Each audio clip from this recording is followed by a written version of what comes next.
The Z to Z Podcast.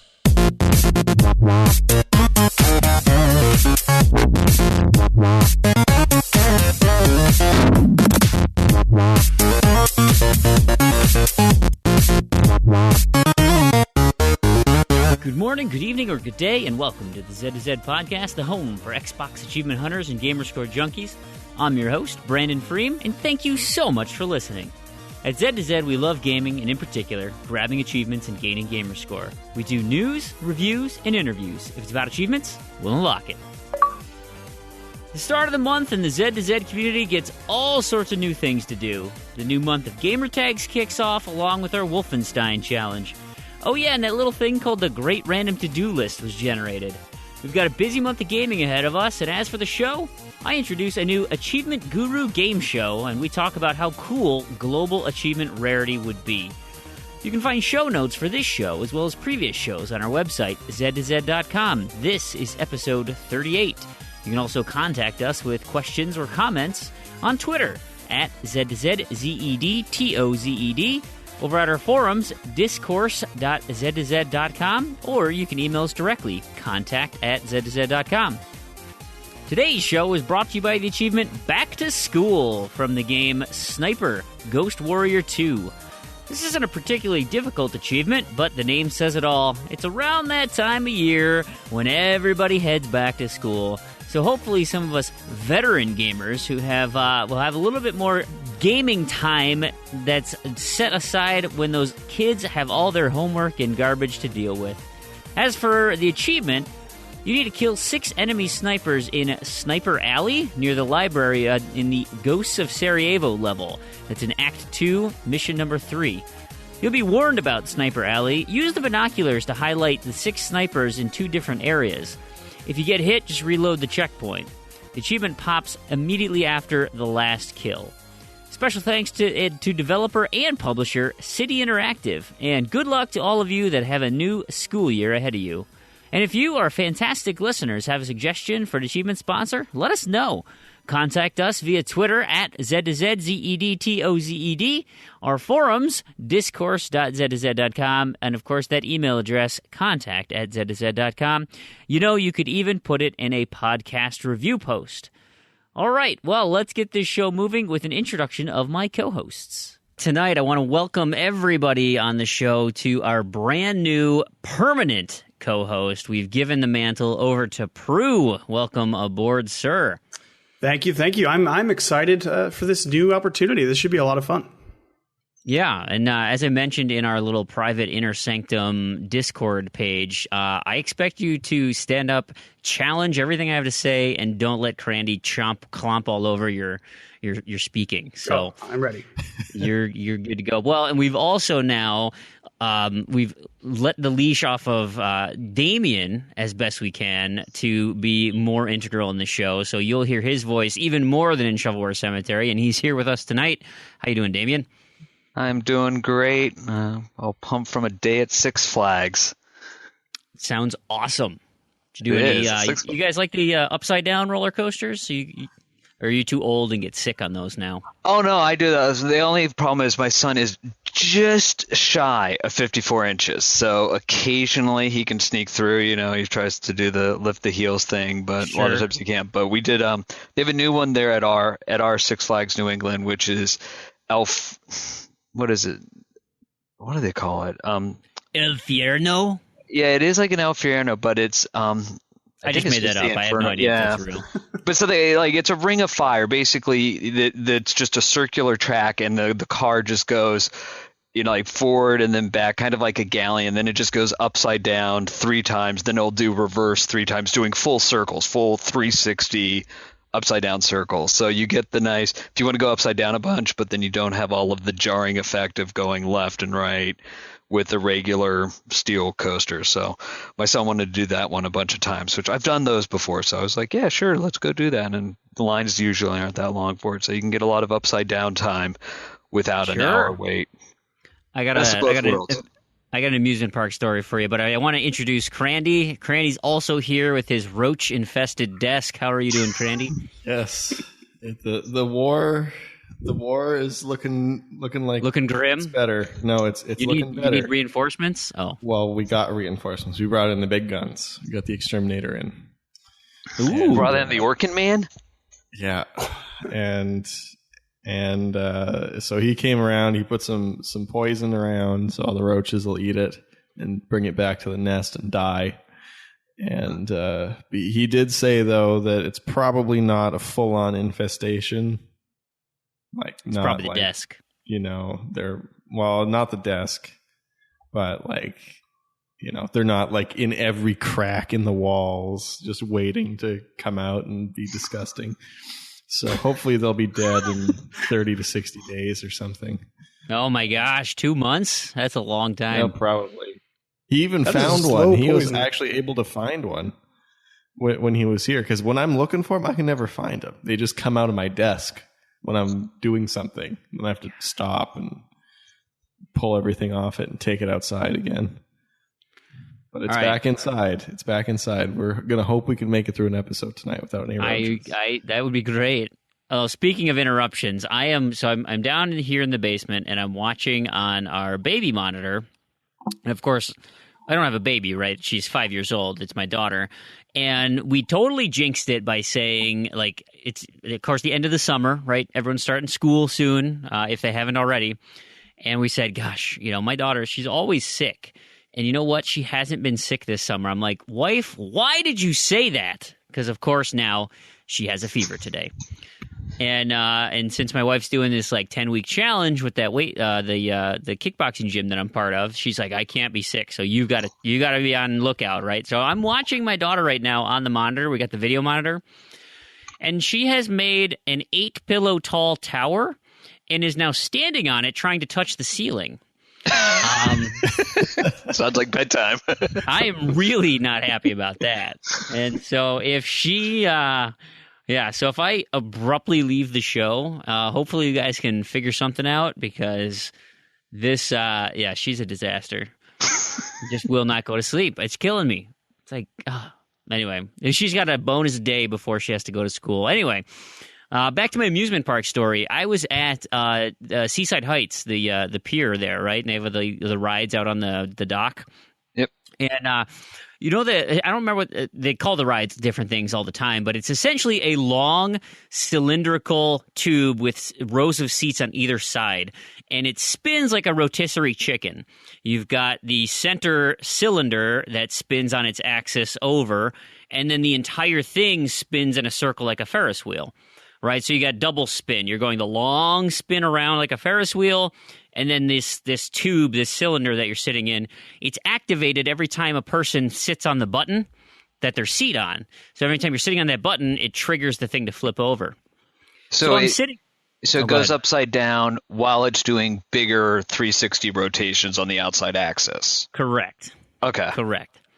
So I'm sitting on the far end of this thing, and it's got the shoulder bar that goes over, and then it's got a lap bar that kind of comes down in front of you.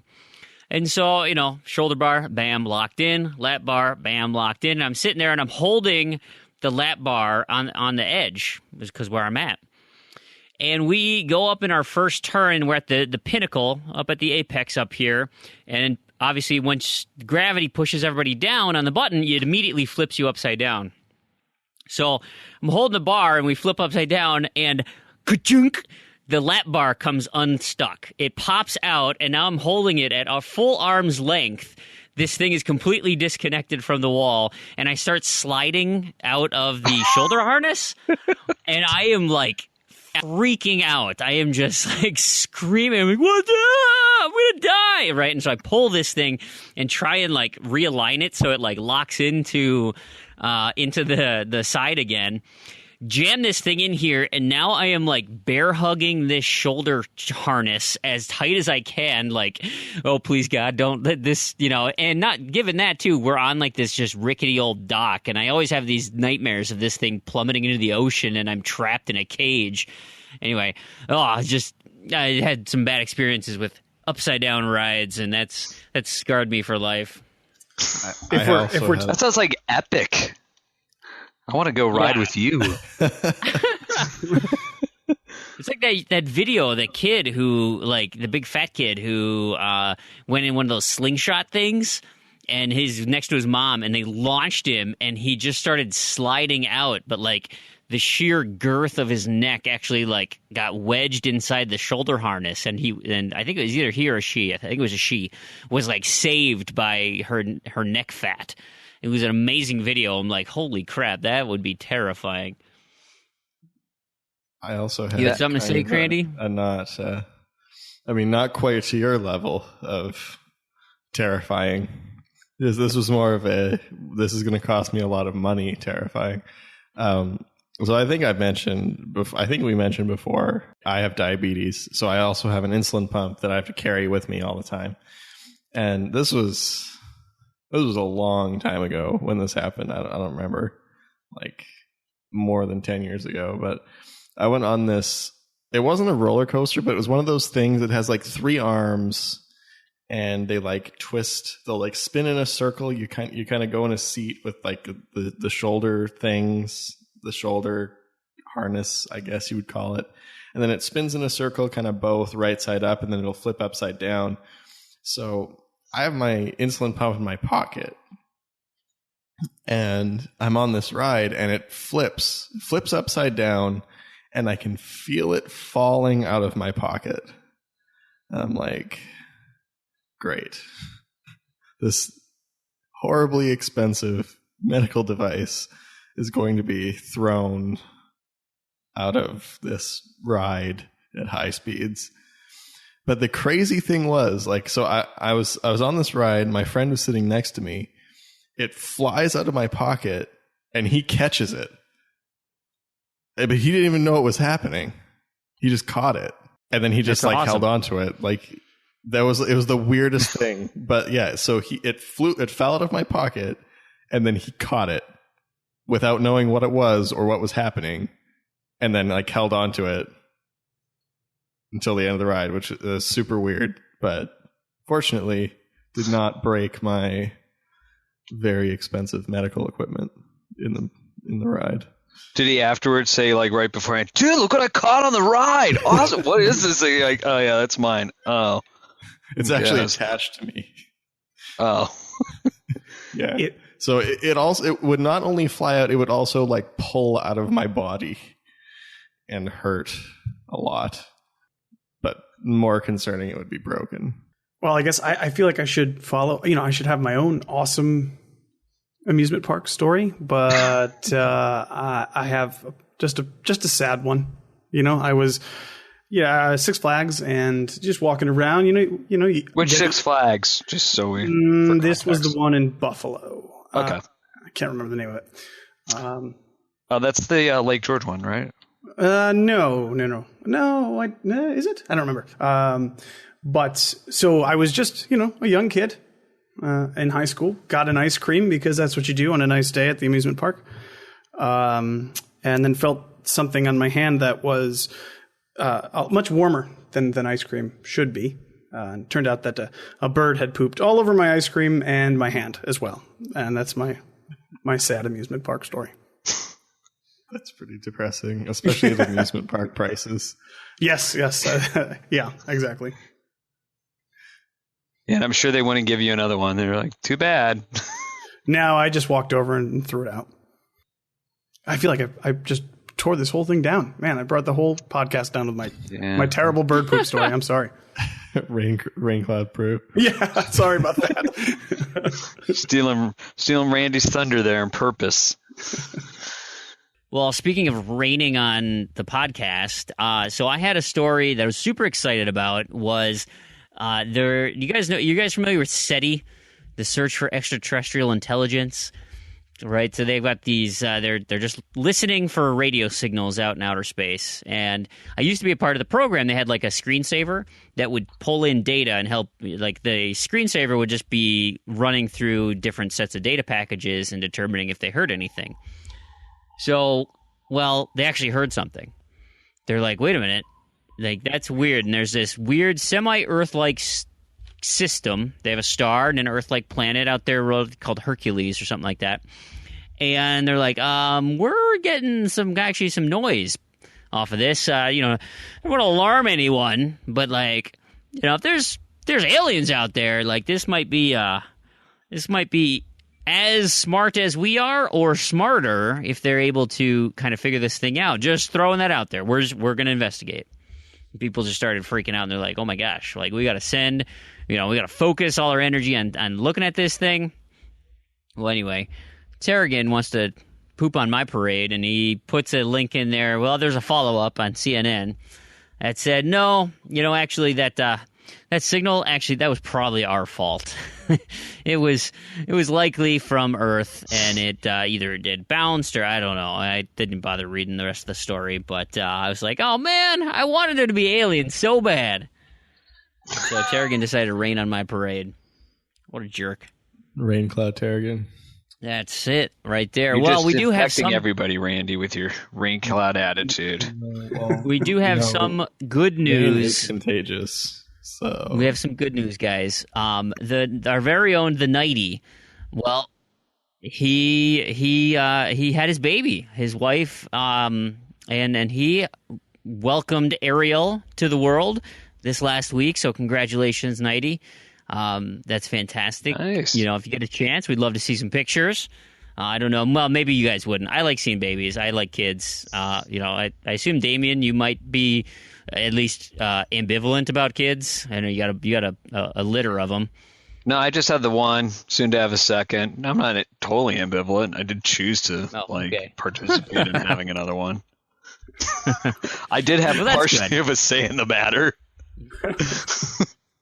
Well, good. See, I like kid pictures when they're like not squishy aliens, like when they when they get to like a month or like 3 weeks or something, when they're not all like squishy, because it's like they come out, they're like, oh, it's 2 days old, it's so cute. No, it's not. It's not cute yet. You gotta wait like the swelling has to go down, and it's like they come out and they're all like, it's gotta open its eyes. All weird and like it's like, no, it's not cute yet. Like. Just wait. It'll be cute because it's pretty much impossible not to have a cute baby. But I've seen some ugly babies. Yeah, there's some ugly babies out there. Are there? Yeah, they exist. Oh, okay. They exist. Anyway, I would say they're uncommon. They are. All right. Well, let's bring this back to achievements. All right. Well, Tarragon had posted in our Trello page here to clarify our little discussion about TA and the real achievement rarity that we had talked about. And he got some more information. He helped clarify some things for me, of course. He said the issue was nothing to do with storage. Rich said that they couldn't think of a way to include this information without making TA more confusing. TA already had the TA score, which was kind of confusing enough for newcomers, and he felt that it was just adding another statistic on top of TA and the TA ratio, and it wouldn't really work that well. So the storage issue that he had mentioned was actually related to the idea of storing everybody's stats. So like as in every single gamer tag ever. He said, but that wouldn't really be required if TA was just able to like query all the raw rarity figures for each achievement, right? So you wouldn't need to hold everybody's, you just need the data. And so the additional storage would be essentially negligible. Maybe an extra field or two per achievement, next to whatever the title and gamer score, et cetera, all that stuff. He said, now this is Tarragon. He says, I personally would love to revisit this. I am certain it could be added in a way that didn't burden the site or increase overall complexity, and I'm also certain it would be a very popular statistic. So that's Tarragon's take. What about you, gentlemen? Would you share his enthusiasm for this feature? I mean, I think it's interesting. Like, it'd be interesting to know, but not enough. It's so meaningless given, like, dummy accounts, given just the number of people that don't care about achievements at all. Like, just so many achievements would just be meaningless, basically. But, I mean, it would be interesting to be able to, like, click on an achievement and say, like, oh, 2% of all of Xbox Live players have this achievement or whatever. But how cool would it be to know how popular a game is, like in the global sense? See, I think how many Call of Duty players are there and who actually don't score achievements? How interesting would that be? Like the number of Call of Duty players who have it on their tag who literally have never played the single player campaign. because it's nearly impossible not to get one achievement. Yeah. I wonder awesome. too. I wonder if there would be a way to kind of fudge those numbers, like maybe drop out the top or the bottom 1%, or the people have only less than 1,000 achievement, or they've only played one game. You could easily kind of massage those numbers. Of course, it would be arbitrary, so you would be kind of removing some legitimate accounts as well. But it seems like there would be an easy way to get rid of most of those kind of burner accounts and those ones that don't really do anything. I kind of wanted I kind of like that was one of the things I do miss about MGC, for people not knowing the acronym, my gamer card, was that it just was universal, period. Like, it didn't remove anything. It didn't, it would have been just here's over the Xbox, the world. And, sometimes, what? Dummy account, cheater account, whatever, they're all still accounts. They're part of that global universal ecosystem. Yeah, exactly. So at some point it's, because even for people that cheat, I mean, how many people, even though they could cheat, how many people have cheated above Stallion and Smirnoff's score? Really? Right. Yeah. Versus how many other accounts are. So if anything, I think we talk about this on the previous shows, I think anybody over 100,000 gamer score is going to see a relative boost, even with, maybe where you are in, if you actually looked at a ranked number leaderboard, you might go from saying being ranked 1,000 to now, I'm ranked 3,000 now, because clearly 2,000 people or whatever cheated their way above me. But for that 2,000, there's probably hundreds of thousands of more tag, to millions. Because, I mean, we're only even 10% of the actual community? And and that's the thing, 1%. You wouldn't see any of those tags that are not registered on TA. You wouldn't see. So, like, let's say there was someone who had 500,000 gamer score named Cheaterboy69, right? You wouldn't see him on the. It would just be. It would go from rank 20, 280, and then there'd be a blank, and the next person would be 282, and you'd be like, well, how come I'm not 281? Oh, that's because there's somebody not registered on TA who has 281. And it's like, well, why aren't they on TA if they've got that high of a gamer score? Oh, it's a cheater account. Let's just, ditch it. It's dumb. And I have to say, Cheaterboy69, not trying too hard to cheat. He's just going for it. So yep. He's not hiding. Yeah, no, he's in plain sight. But I mean, like that kind of thing. You wouldn't see any of those things. You would just so your rank, you'd have your TA rank, let's say is 1,000. And your global rank would be 2,280. And you'd be like, oh, okay, so there's, on TA, I'm in the top 1,000, and globally, I'm still actually pretty darn high. There's only 1,200 gamer tags between me, that have not registered on TA. Because you're right, so many of those garbage accounts, they're all just down at 0, less than 1,000. And, I mean, they just make up the bulk of the masses, but they've all registered games played, right? So it helps identify, we just did our achievement game show thing that will air in the end of this podcast, so keep listening. But we looked at 140 tracked gamers.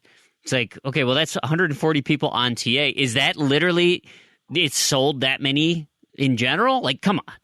Clearly there's more people playing that game than 140. Maybe there's not. How interesting would that be? Well, I think those are the countries, but those are the countries that you're really going to find, like Japan. And I think even, Rich has, talked about, or maybe he hasn't, but I just know from being staff, we're not a very friendly site in the sense of you can't display kanji in it. Sure, so if you're a native Japanese speaker and you don't know English, you have no reason to register to join TA, because it is the most unfriendly site to certain, cultures. So to your point, like one of the games, as you said, I think it had 150 people, and I'm thinking it might have even been one of those greatest hits for on the Japanese console. So yeah, it's got to have sold more than 150. So you might actually find where on the visual novel side, you're like, oh yeah, I'm only one of a few people that's played this. Nah, not really. Yeah. You're one of 30 people because there's nobody who owns a Japanese console in Japan. Yeah, that's true. They've all been exported. Yeah, Xbox like, hey, there's been another console that's sold in Japan. Actually, that was exported. Oh, well, whatever. Yeah, okay. That works for me. Or how we stack up with the Chinese, right? Could you would that data be in there? Or is that its own little walled garden, just like China, the Great Wall of China for Xbox? I suspect that would probably still be with that info, though, because, like... Be the global, right? All the achievements are still combined. Like, it's just the market that's kind of cut off. Like, just like any market is. I mean, all the markets are cut off, but, you just change your region and you can access it. Where the only box that lets you change your region to China is one from China. So, because it's not, like, IP locked or anything like that. Right, absolutely. Well, I... for one, would love it, and so I hope we should revisit this. We should come up with some proposals. There's a Reddit thread out there that Tarragon will link in the show notes regarding this. There's an Xbox support page where you want to recommend this as a feature. So if you really are passionate about it, go to those sites, start a conversation, see if we can get Xbox to or TA to jump on board, because global rarity stuff I think would be super interesting, even if it's just like a little toggle that you can just see, just a snapshot, right? If we look at it and say, oh my god, that's dumb, I'm just going to turn that off because I don't want to see it. Hey, that'd be great too. But anyway, let's since we're on TA and it's the new month, let's talk about August leaderboard update. So this was compiled by Tarragon, of course, but he did not record it for the show. So I'm going to do my best to give you all the pertinent information. He says, "Hey, it's time for the True Achievements Leaderboard Roundup once again." And so this covers the month of August 2016. It is the first month that we have had full tracking of the Z to Z leaderboard. So we're going to have a little bit more of that type of information at the end of this, but as far as the general gaming culture goes, we've got our major milestones. Chavez, am I saying that right? And Sangria's Cadillac. He needs two L's. Like a Cadillac. But you're right. It does look like Cadillac. Cadillac Chavez and Sangrias and Raphael. I'm going to say Green, but it's GRN. They all hit 900,000 gamer score. There were no milestones in the top 10. But the Dauntless, he crossed 1.8 million TA. Red Tanuki, S. Drew 44, both crossed 1.7 million TA. And just outside of the top 10, Cadillac Chavez crossed 1.6 million TA. Terran, not Tarragon, Terran crossed 1,000 games completed, which is impressive. Sangrias crossed 900 games completed. Those are massive, massive completion totals. We've got 3 games started milestones for those in the top 10. Lucas, 1987, friend of the show and local friend, Mighty Mango, and friend of the Achievement Hounds, Ace Dog 4, crossed 2,600, 2,500, and 2,300 game starts, respectively. As far as top scorers for the month, Cadillac Chavez had a huge month. He put on about just almost 40,000 gamer score, over 63,000 TA, and completed 4D games. That's 4-0. Wow. To take the top spot for all 3 of those leaderboards. It's pretty impressive. And Oriole, 2682, must have hit a bean dive because he started 166 games in August, crossing the 2,100 starts milestone. Along the way, moved up 4 spots to number 12 on the leaderboard. Some other notable things that happened. Smirnov has again reduced the gap for Stallion 83. The gap is now less than 5,000 gamer score. So it's definitely worth watching that at the top of the gamer score leaderboard this month. See if there's a movement in September. And that big month from Cadillac Chavez meant he jumped up 5 places on the Gamerscore leaderboard, displacing a ton of people, all fighting around that 900,000 Gamerscore spot.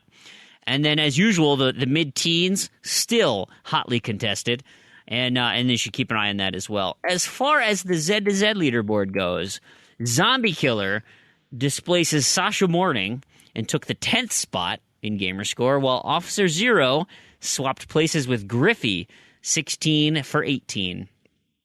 Officer Zero also passed Ravioli Capone to take the 13th place in TA, while Mad Eye Pad Eye passed Blue Thunder 73.98 and an apparently sleeping Griffey 95 to take 17th spot outright. High scorers for the month: Kimmy 452 had 15,885 gamer score for the month, and Smirnov takes the TA leaderboard with 45,000. So that's your leaderboard roundup for this month. As far as gaming, why don't we move over to Proulx, the new member of the show? What have you been up to, sir? So my list is pretty close to the same list that I had last week. I finished up Deus Ex, which, well, I beat it, I should say, my first playthrough, which, you know, my thoughts haven't really changed. Good game, a lot like the first. Basically, I'm probably going to have to play through that game 2 more times, I think, if I want to complete it. So, is it fun? Are you going to enjoy playing through it 2 more times? Yeah, I probably won't. I mean, maybe if I get motivated, I'll probably play through it 1 more time, but we'll see. Playing through The Walking Dead still with my roommate. That's fun. Of course, like I said, that's my second time through season 1, playing it on the 1. Killer Instinct and Master Chief, which I feel like I get like an achievement out of each of those every other day or so. So slowly making my way through those games. Those are huge, massive games. Yeah, Killer Instinct's got a lot of achievements. Yes, it does. They seem to just keep adding more. Not like a little bit more, like a lot. Yeah, and they're all the same. So you just you take a character and you just do the same thing over and over and over again. And I'm terrible at it too. And so I can never get, oh man, it takes me like 10 matches to win 1 round online. And you have to beat you have to beat 20 other people online. And that takes me like a ridiculous amount of time. So I get really frustrated. And then I just want to throw my controller. But I don't. See, I actually really like playing online. So the rank, I don't like having to play as each character, but I still do. I really like playing Killer Instinct ranked. I think it's super fun, and I don't know. I feel like the game is just so fair that it feels really satisfying when you win, or when you lose, even most of the time. How many characters are in that game now? Oh, I don't even know. Like 30 maybe? I would guess. I don't really know. The only fighting game I've ever been good at and played a lot is Smash Brothers. So obviously this is a very different feel. So you say it feels fair when you lose. It doesn't feel fair to me because I can never move when those people are doing all those combos and stuff, and I just get destroyed. So we got the random to-do lists, and so I've been working a little bit on that. I did some Borderlands stuff, and then a playthrough of Perfect Dark Zero, which is the first game I got. I got my 360 at launch, waited in line, got Perfect Dark Zero, and played it not much, because that game is awful. I mean, terrible awful. But I only had to beat it on easy, so I did that. And then, again, because of it's September, I started Wolfenstein, which is what I've been really putting all my time into. And I think I'm about halfway through that game. Well, that's good to hear. Yeah. So that's where I'm at now. Awesome. What about you, Damien? What have you been doing? All right. So I'm just trying to think from where we left off. Oh, okay. So first started Nightmares from the Deep 2, which we'll cover over in Shovelware later. So I did my initial run through of that, and I was also waking up every morning doing a Minecraft Pocket Edition, either the Kindle or the Android, just to keep that streak going. And then September 1st rolled around, and I could finally start working on those games to do the gamer score, or the Gamertag challenge. So I cracked back open Guacamelee. I had bought the Frenemies pack a little while ago and got my G from that. Then I went over. I finally received my Disney Infinity 3.0 play sets. so I could go back and re-complete those last 2 games again. So I started Disney Infinity 3.0, doing the Marvel Battlegrounds on 1, which I finished that on the 1. I've just started on 360. I just have to go through and do all the challenges. Then I'll get a Dudori after that. Then I actually did some co-op with Michelle Matrarch and did Battle Block Theater. We went the all-around Joe to get my B. Then I did some Quake 2. I popped 0G just to get a Q in there. Right. Yeah, hey. Go big, go home. So I'm doing neither. Dead Rising 3, I did a session to get some more players towards my 10. I've gotten 6 out of 10 done, and I finally beat South Alameda, but we didn't have enough to get S rank, so I got to keep going through and playing that till I get S rank so I can unlock the last Frank outfit, do his super move, and then figure out whose super move I hadn't finished and get the rest of my team player ones done, and then I can finally have Dead Rising 3. So I feel it's eminently will be finished. But that was pretty much it for the week. Just a few random things here and there. Oh, and just regular Minecraft Xbox One edition. I have the new DLC pack, and that actually came up in my contest thing, the Great Random To-Do List. So it's by 15 ratio right now, but we'll see where that lands. Yeah, so that was it. Nothing super exciting, but jumping around as usual. Oh, and did Xbox Fitness, Microsoft Bingo, all those other things that didn't net me achievements, but just grinded me a little closer. That's about it. Perfect. What about you, Randy? Yeah, I finished both Disney Infinity 2s. I finished Disney Infinity 3, thanks to somebody coming to visit me. Wink, wink. Oh, yeah. Yeah, that was good. It was a very quick drive. Yes, very quick. So, yeah, Disney, both, I guess I finished both Disney Infinity 3s. Yeah. So that whole Disney Infinity series is done. Played some Grind Hero Live, a blast as always. And Wolfenstein: The New Order. I started that up on 360.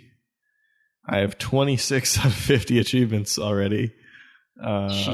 So, yeah, that should be finished in a couple days. I was really, really impressed with how good it looks on the 360. Given how, on the one, it was like, whoa, this is next gen. And then you go to the 360 version, and it looks almost as good and runs, flawlessly. I think I had frame rate drops one time. The only thing that really sucks is it has 4 discs. It has 4 discs, and you can only install one of them. So you have to keep swapping discs all the time. I don't know what they were thinking. Every Xbox has a hard drive. You just install 3 of them, then put in the play disc. That seems weird. Yeah, it doesn't make any sense, especially because I guess it wasn't the same people, but I think Rage you could install 2 of the 3 discs, I think. I don't remember. Anyway, it's really annoying, but other than that, really good. Super impressive for the 360, and fun as always. I'm actually playing this time around. I chose to save. So in the beginning of the game, you choose to save one of your squad mates, I guess they are. I don't know, one of your teammates. And when I played on the one, I chose to save one of them. So this time through, I chose to save the other, which is interesting because it actually affects a number of aspects in the story more than just the other person being alive. Sure. So that's interesting. I didn't realize it had such an impact on the game, the 2 distinct branches. So, the story is generally the same, but there are some different aspects, which is kind of cool. Who did you pick this time? I picked Wyatt. That's his name, right? The young guy? Yeah, he died. I picked Fergus when I played, so I was just curious. Yeah, I picked Fergus the first time too. It turns out the game's actually easier to play when you pick Fergus, because you get health upgrades instead of armor upgrades. the armor upgrades are not very useful. Interesting. It's a good tip. Fergus is easier if you want to get through it fast. Nice. I myself, I finished out the gamer tags this month, early in the week. Enslaved, Odyssey of the West, got my E. Grim Legends and Orbit, dived both of those for the G and the O. The G was for the Achievement Hounds contest. They finished that one out. So thank you for all your hard work, Spanky and Spronkle, on the Achievement Hounds, and for letting me take the idea over here for the Gamertag Challenge. It's been great. So then once I got that out of the way, I've been doing my daily Prominence pokers. So I've been signing in, and I just play a couple head-to-head rounds here and there. Ended up having enough bankroll to buy cigarettes and some booze. So I got the smoking and drinking achievement. Did a little bit of Disney Infinity 2.0. My son wanted to play, and so I ended up buying a bunch of stuff. Oh, no, that was after the... who was that with? That was with a bunch of people from the community. That was our Gears of War session. That's right. We played Gears of War 3, the community. It was Mattism, Kushmoose, and Saucy Slingo and I. We are going through Gears of War 3 on Insane Co-op. And so, yeah, we played a few chapters of that, and then we had to sign off. And so before we did, we decided, hey, let's all get the Disney Infinity All-for-One achievement. And so while I was there, I hosted and just started buying things for my house, since I already had that achievement. Then, of course, that comes as a surprise to no one, I spent much of my time in Destiny. So the Destiny Moments Triumph is done on September 20th, as I mentioned before. And the last two things I need in that one, so I finished my Crucible by PvP quest.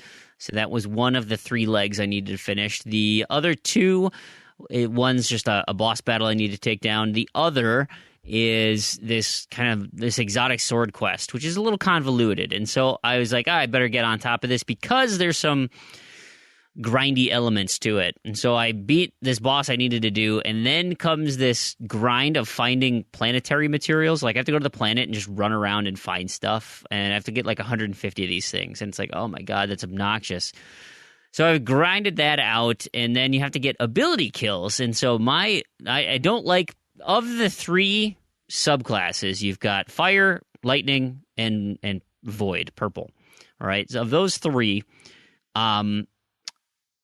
for the hunter, I play the so purple and solar, right? So I do both of those. I hate the Blade Dancer, the lightning one. And of course, my dumb ass picks the lightning one to be the sword that I want. So now I have to play as that subclass, which I don't like, and do ability kills, which are difficult. And so I went back into the PvP mode and just started working on hitting dudes with grenades and chopping them up with my arc blade and all that stuff. Anyway, finally finished that today. And once you do, you then have to wait until Wednesday. Like, they have put this arbitrary, wait for Arms Day, and then your new sword is going to show up. And it's like, gosh, this is so dumb. Like, why do I have to wait till Wednesday?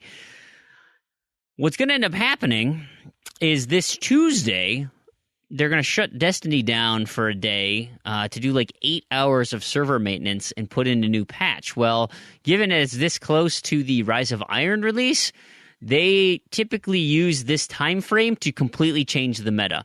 They add a bunch of balance tweaks. They do a bunch of things laying the groundwork for the new expansion that's coming. They want to make sure it works before everything's released.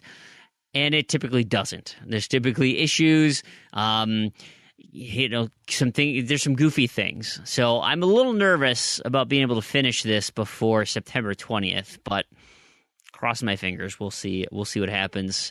After that, then now with the to-do list up, that's my next focus. And of course, I got to get onto Wolfenstein. But man, Crandy, you're not making it easy on me. No, I think I might take this as motivation to clean up the unfinished 2009 Wolfenstein that's also on my tag that I learned is actually a prequel to the New Order, which I didn't realize. So interesting. That's pretty cool. I didn't know that either. I should play that.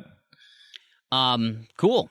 Well, with that being said, let's talk about what's going on in the forums, because that leads into it nicely. I do want to have a plug of our Discord, DISCORD forums. The Z to Z channel there is where we do all our chatting. There's some good conversations over there. I heard about what happened to Mighty Mango's house, the fire that was over there. That was interesting. Stushniken talking about his rescue pugs. I love those types of stories. And of course, Big L is always over there having some fun. And yeah, it's great. Real popular in the chat. So if you're not over there, you should come over, hang out, drop in, see what's going on, and just chat us up. Of course, the more permanent feature than a scrolling chat would be our forums, the discourse, DISCOURSE, discourse.z2z.com. That's where our forums are at, and I'm going to give you what's going on in the forums this week. Well, Tarragon's been busy on the forums, and he's posted 2 new, I guess they're daily? I don't know. One is a daily music thread that he likes to do. Tarragon is a big music buff, and so he wants to do a daily music. He's doing themes. He's doing all sorts of crazy stuff. So if you enjoy music as much as he, you should listen to his samplings. But what interests me the most that he's been doing this week is Tarragon has started an Elite Dangerous Journal. He just recently joined an expedition, and so he's been posting all these awesome screenshots and stuff, all the things he's discovering as he's going. He's even got Giant Hunger, like, totally captivated by this game, and so Giant Hunger's jumped in and started up his Elite Dangerous journey. Have you guys watched any of Tarragon's Elite Journal at all? The screenshots on that are just amazing, if you haven't seen them. What's Elite? I haven't seen it yet. It's this game in space. Oh. Hey-o.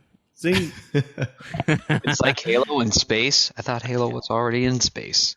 But it's cool. I mean, in space. I think, we'll see. So I think, Chinese traveling to, is he traveling to the center of the universe with this expedition? I guess I don't know exactly where he's going.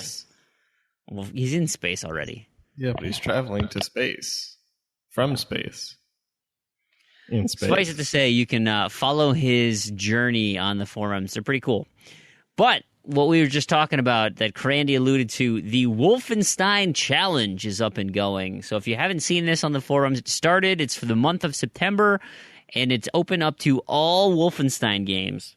You can play. You earn achievements. If you have already beaten the games, you can still get some raffle names in there as well. So you're not precluded from winning prizes if you've already 100%ed them. But every achievement you earn will get you a raffle, get your name thrown in the hat, and this applies to all games across all consoles. So, you go ahead and take those down. We're taking the entire month and we're butchering zombies. So, Crandy's already gotten started. Sounds like Proulx's gotten started. I gotta pick up my game and get moving. Get a couple of entries on there. Maybe I can prevent someone else from winning my money. Just kidding, I'm not eligible. But anyway, it'd be fun if I still won. Those of you lucky enough to get Wolfenstein, you could have gotten that on your Great Random To-Do List. Yes, the Great Random To-Do List is now active. It is remarkably popular. People are very excited about the new format. We're doing a monthly format where you get 25 achievements broken down like the UHH, right? So you get some easy ones, you get some middle-of-the-road ones. From what I've heard from everybody, and granted, this is our first running of this, so the first month, and there are a little bit of growing pains, right? So some people have gotten some like app achievements on there. That's not supposed to happen. Some people have DLC achievements that are on there. That's not supposed to happen. So if you get any of those, let us know, and we can re-roll those for you. But other than that, from everything I've heard, a lot of people are saying these are actually really tough lists. The way we broke it down is we split your total gamer score or your games collection, took all the achievements and broke it into percentiles, right? So you got a bunch from the easy part of your list, middle part of your list, hard part of your list, all over the place. And we actually break that all down in the forum rules. So if you're not totally sure on what we did. It's all spelled out there for you. But yeah, how are your guys' list? Damien, you've got to take a look at your list a little bit. What do you think? A lot of it, well, I kind of forgot to turn off the, hey, don't play games I haven't started yet. But nothing seemed overly, like I didn't get some Graw leaderboard achievement, nothing that was like, yo, I'm not going to be able to do that in a month. There's a few in there like Totem Ball going, I really want to even dive that. But like the Minecraft one was the worst, like nothing earth shattering. It was good. It was some of it was even in there where I was going, hey, I've been meaning to want to go back, and I think I was Alone in the Dark. Maybe it was Conan German. I don't remember. Like one of those games where you're like, oh yeah, I've been meaning. I dove it at one point. I should go back and do it. And hey, maybe I can get it to work into the Gamertag challenge. So it's good. And I like the idea that it will refresh every month versus, okay, this is the list for a year. Right. I think that was a good choice on our part because, yeah, well, a lot of people did that and just what we've seen in previous games, it dries up pretty quick. So, yeah, it should be nice. What about you, Proulx? How is your list looking? I can't really complain. A lot of just cleanup for me. Like, no apps or anything like that. A couple of repeats, which to me isn't a big deal. Again, it's just going back. I have Deus Ex on there, which I just mentioned I'm literally playing through just now. So that's good.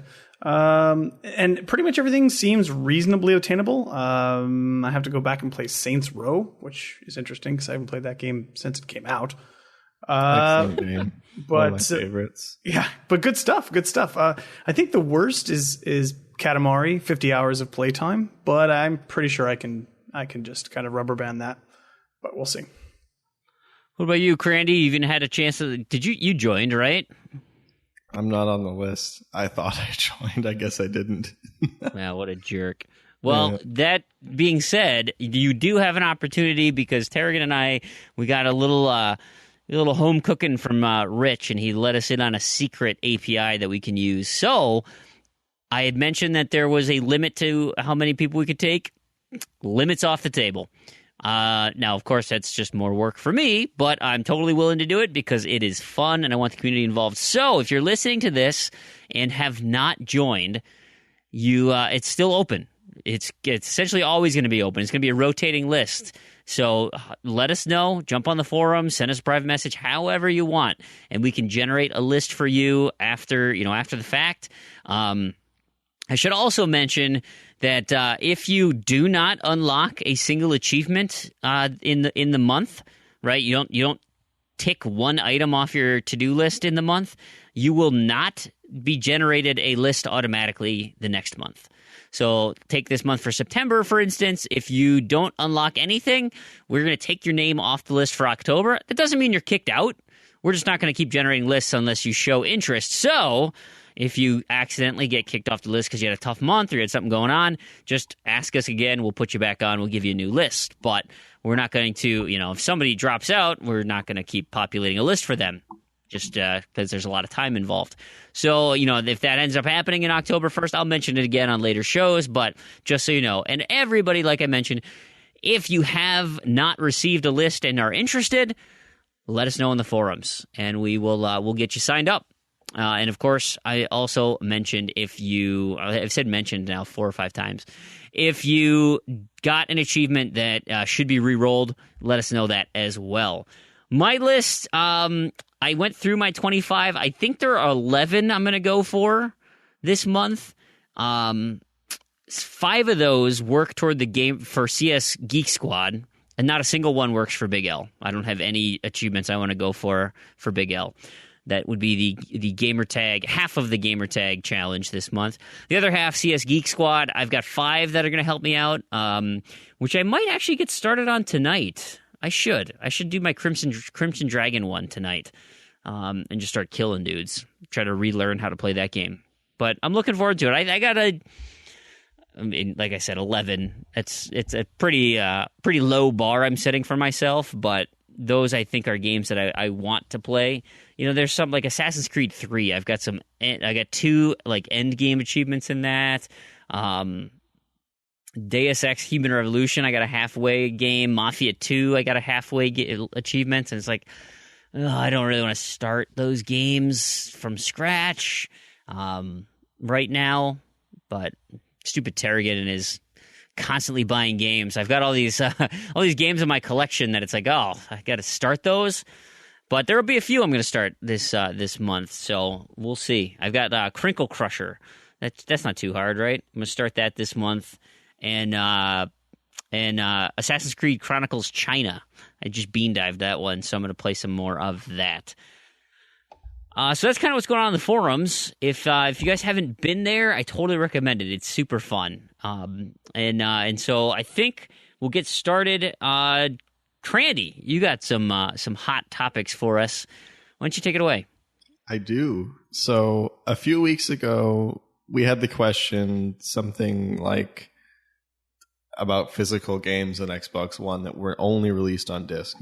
So I was talking to Jack this week, and I got him to make a list real quick, and it's actually shorter than I expected. Short enough that I can just read them off. So here's the list. Here's the list. Skylanders Swap Force, that would have been just packaged in with the starter set. Angry Birds Star Wars, not sure why that one is. I don't know. That's one of them. The Metro Redux, that was one that I had mentioned on that episode.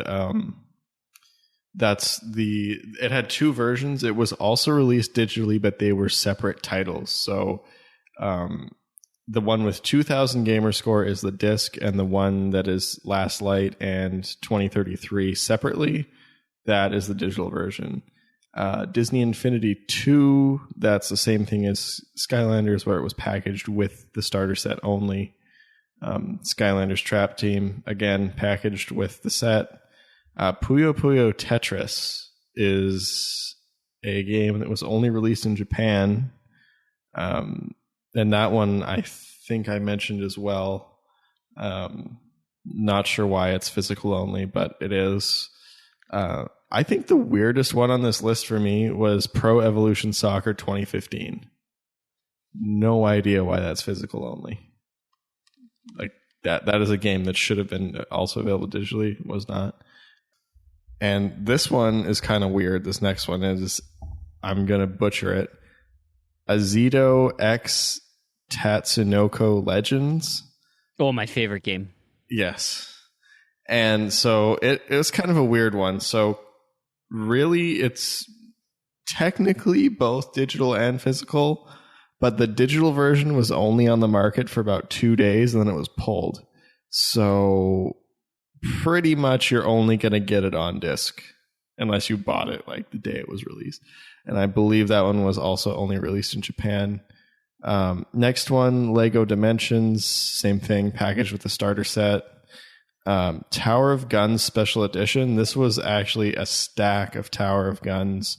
It was released for an absurd price. I think it was like £40. It was 30 or 40 pounds, released, I believe, only in the UK. It came with a steelbook case, and it was the game on disc, which is like, I think Tower of Guns was $7 if you bought the normal one digitally, or you can buy this one with the steelbook for 30 or 40 pounds. I don't know what they were thinking when they made this, but it's one of the few. And then the last one is Guitar Hero Live, which you could only get packaged with a guitar. So that's the entire list of physical only Xbox One games, which is pretty short.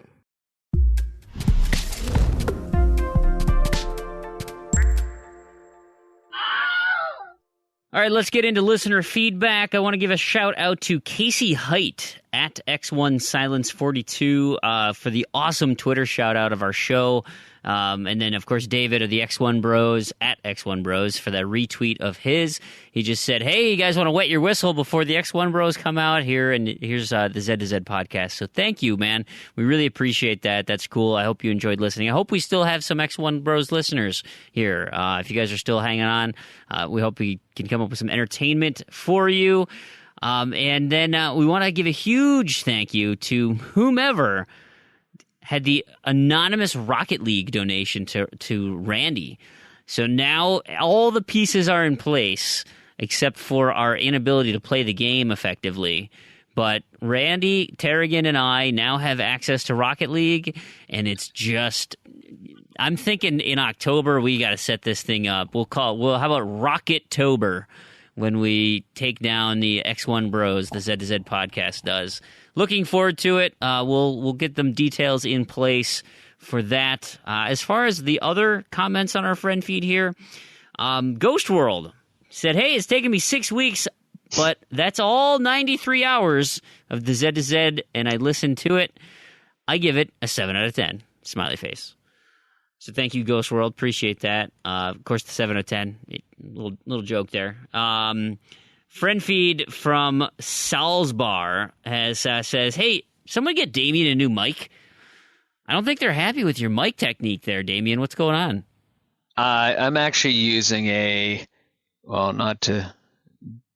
just because this is a wonderful conference calling phone headset system from Plantronics. So it's a Bluetooth that integrates with my phone, also with my voice over IP. So if I'm using it with Skype for Business and all that.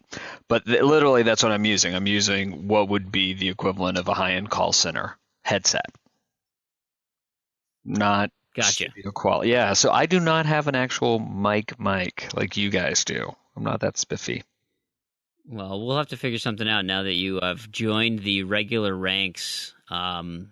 So yeah, we'll get you hooked up. We'll probably just send me a link of what I should order. That's probably Christmas is coming around, right? You got a birthday or something? They're reasonably priced. I had a birthday. My birthday was in August.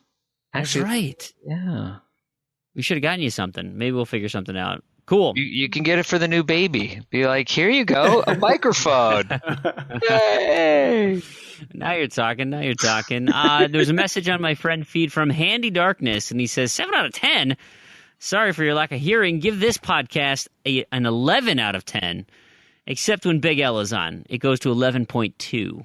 Or 11.1936805. I'm not going to say all digits. He typed in like a bajillion digits.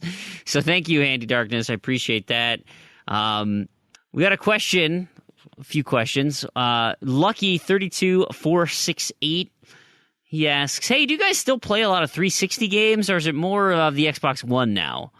And between the two, which do you prefer? He also comments and says, hey, I do use your suggestions for games from the show. So I'd asked last week about that. But what about you guys? Do you guys still play your 360 quite a bit, or you moved on to one? Proulx, what do you normally game on? Yeah, I try to play my one as much as possible. It's just only because I'm lazy and it's inconvenient to have to turn my 360 on, then switch the input and blah, blah, blah, blah, which is actually, I'm glad we're talking about this because I think Xbox needs to release an app or something, because every time something comes out on backwards compatibility, I have to go turn on my Xbox 360, upload the save to the cloud so that I can then continue playing it on my one. So I wish there was just like some app or something you could do that would just go through all of your save data, upload everything, because, back in 360 days, that's obviously not how it worked. That way, anytime something new comes out, I don't have to do that. So I try to avoid playing my 360. Listen, I had 7, 8, 9 years of that, and it was great, and I love my 360. But it's just so much better playing on my one. What about you, Damien? I like my 360 controller. I like playing the games on my 3. I honestly, I think other than doing Battle Block Theater just literally this week, because Michelle said, let's get in conference on the one and then play it on the 360. And remember those old school just wireless 360 headsets over the year? Yeah. Mine finally broke, so I do not have that wireless headset anymore. And so I can't really argue to go on to 360 party. So I go on to one, but I mean, honestly, I'm the other way around. Whenever the games come on to backwards compat, I just don't install them on the one, and I'll just, if I'm going to, play them on the 360, because I still save everything to the memory card. I've had too many horror stories I've heard of people moving things to the cloud, Microsoft. It's like backup. I have to have a physical. I have 2 servers here at home because I have to do my own backing up, because if something fails, I don't want to be, oh, well, Microsoft lost it for me. Oh, well, there went 40 hours of work. Sure. Now, if I screw it up and lose everything, well, it's on me. So. Yeah, I get you. So it's funny because typically I'm Xbox One first. Like that was my go-to. Of course, Destiny, I play a ton of that, and then it was always doing a ton of things because there was a Rayman Legends daily I was doing. So every day I had to sign on to the One to play the stupid levels, and I was like, well, it's just so convenient to have all of my games on this 4 terabyte hard drive sitting here. I just play these. And you know what? There's a ton of backwards compatible games. I can pretty much get everything I want from here. And so now that I've completed Rayman Legends on the One, I'm moving over to the 360. And so I have to turn on the 360 every day. And it's like, gosh, you know what? I should just go finish the Orange Box, or I should do Enslaved, or I should do, the non-backwards compatible games. And so I'm always over there now. Still play the One a lot more. Like, I really like backwards compatibility. I like the controller better on the One. And so, yes, I gravitate toward the One more, especially with, but in the fancier graphics, but they're not like amazingly fancy, right? It's just, I think the one thing that really irks me about the 360, load screens. Granted, there's still some of those on the One, and some of them can get really long if they front load it or, have transition areas and stuff. But like on the 360, it's like I feel like there's a load screen between everything. And so that's kind of annoying. But I totally agree with you, Proulx. I would love to do like a mass cloud transfer to just say, hey, all of my saved games right now, just go ahead and mine my storage, pull all my saved games and put them on the cloud, because I don't want to go through and do all that manually. Like right now, what just came out on backwards compat that was like, oh boy, Far Cry 3 Blood Dragon. It's relatively new and it's on my to-do list. It's like, oh, okay, well, Josh, did I transfer that save yet? I don't even remember anymore, and it's like, that's kind of annoying. But I just don't like all the overhead for the Xbox One for the backwards compat. It makes every game like a gig, even arcade games, which is okay. It doesn't need to be that big. It just eats up the hard drive space. Well, I've got 4,000 gigs. I'm in pretty good shape. Yeah, I was going to say I also have a very large external drive, so it's not a yeah. Well, I have a 3 terabyte external, but still, I just having it in 2 places. But I guess the question is, how do you guys have your hookups on? Because like my TV has 1, 2, 3, 4 HDMIs, so I just have a PAL plugged in, an NTSC, and the One plugged in, and then I just change the input to whichever console I want to play. I mean, yeah. I mean, of course, this is like a first world problem, right? It's not hard to change the input on your TV to whatever system you're using. But for example, like we were just talking about the the random to-do list, and I have to play. So I look at that list and I'm like, okay, I have to play some of these games on the 360, but what of these games can I play on the One? And so like I have to play South Park and the Stick of Truth again. And I'm like, okay, I don't know. It's just so, everything is so much easier. I don't have a headset for my 360 anymore, a working headset. So, yeah. And I'm constantly on voice chat when I'm on Xbox. So it just makes sense. So yeah, now I have to go boot up my 360, Stick of Truth, but I have to just kind of transfer that save. And it's just, I wish there was just a way to make that easier, that process easier. But, Yeah, and with my One, like my headset's wireless, so I've got the wireless headset, not a wired on the 360.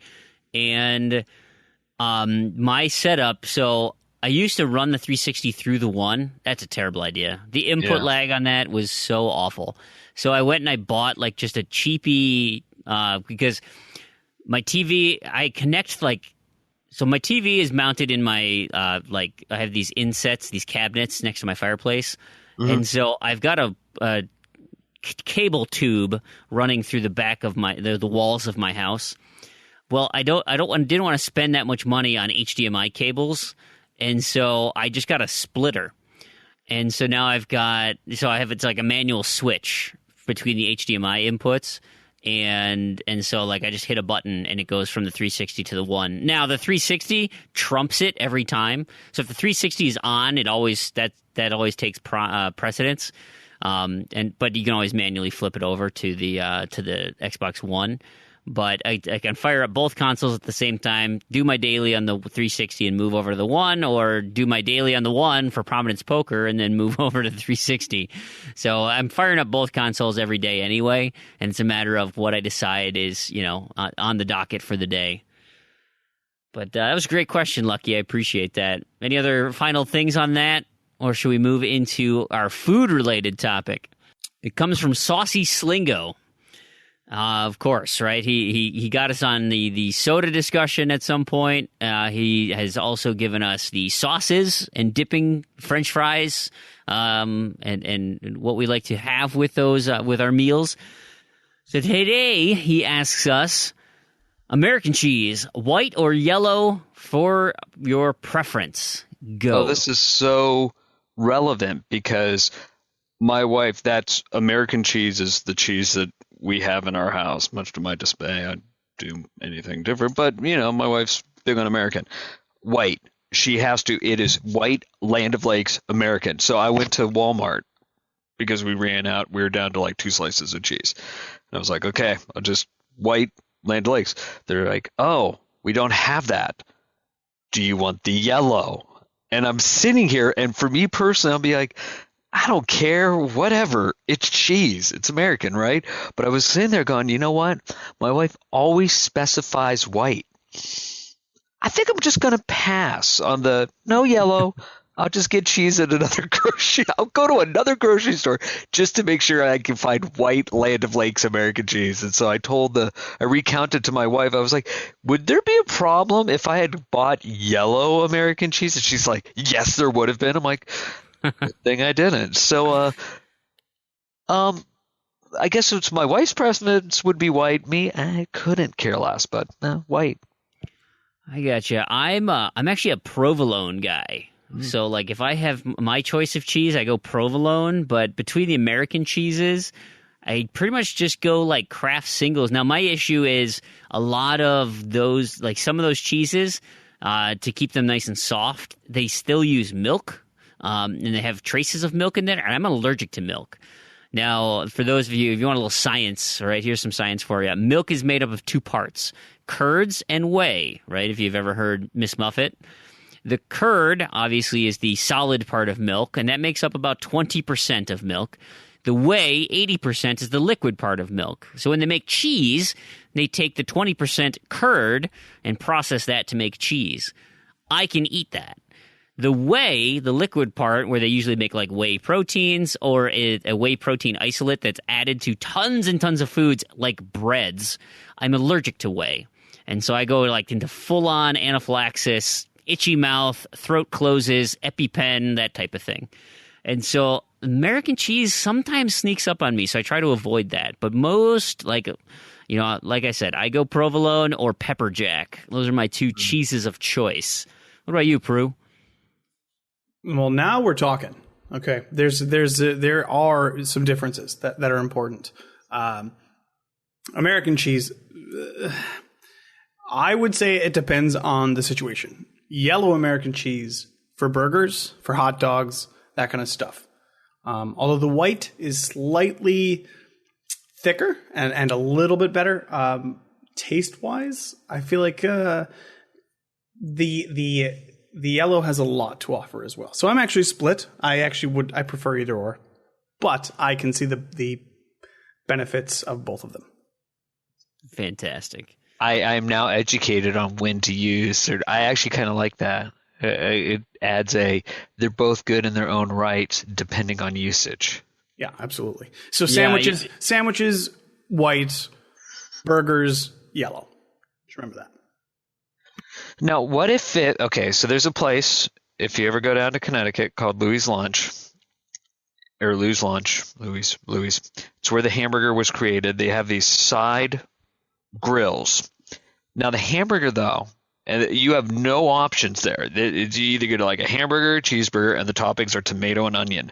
But it is on grilled bread. Fascinating. So is it a sandwich or is that a burger? And then in that case, and would you do white or yellow? That sounds very specific. I would have to go. I don't know. That would be. Well, that's like that eternal question of, is a hot dog a sandwich? I know. Right? Because it's meat between two pieces of bread. Yes. Yeah. That's well. I think you're unfairly then. You're being very selective on how you define sandwich. There are many. I think it's the idea of a hamburger, but doing it on sandwich bread versus a bun. And I think the same thing with a hot dog, because I sometimes do that. I don't have hot dog buns, so I'll cook 2 hot dogs and I'll slice them in half and kind of put the 4 halves, like halved hot dogs, over just regular toasted grilled bread. So it is like a hot dog sandwich because the meat is the hot dog, but I'm just eating it on sandwich bread. Yeah, I would argue not everything between bread is a sandwich. I think that's absurd. I agree.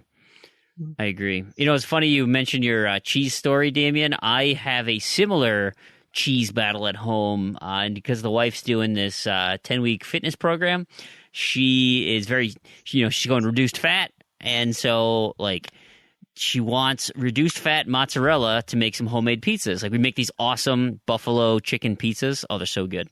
But anyway, reduced fat mozzarella. That is remarkably difficult to find in my area. That's I have to go to 3 different stores because sometimes one of them has it. Usually, this one maybe over here. I can rarely find this stuff. And so every time it's we're going to make this tonight. I mean, I got to pick something up, and I don't have time to go there. So I'm just going to get normal mozzarella. I might as well have come home with a flaming bag of poop. She was furious. She starts looking at it, and she's like, well, God, look at how much cheese I can use to meet the same nutrition quantities, right? These are the calories and the fat grams, and this is what I'm stuck with. I hope you like your pizza, and it's sparsely cheese. I'm like, I'm not on the diet. Can you have me normal cheese? Anyway, I finally found this, and I bought 3 bags of the reduced fat. I'm like, I'm not going through this again. Constant point of contention in our house.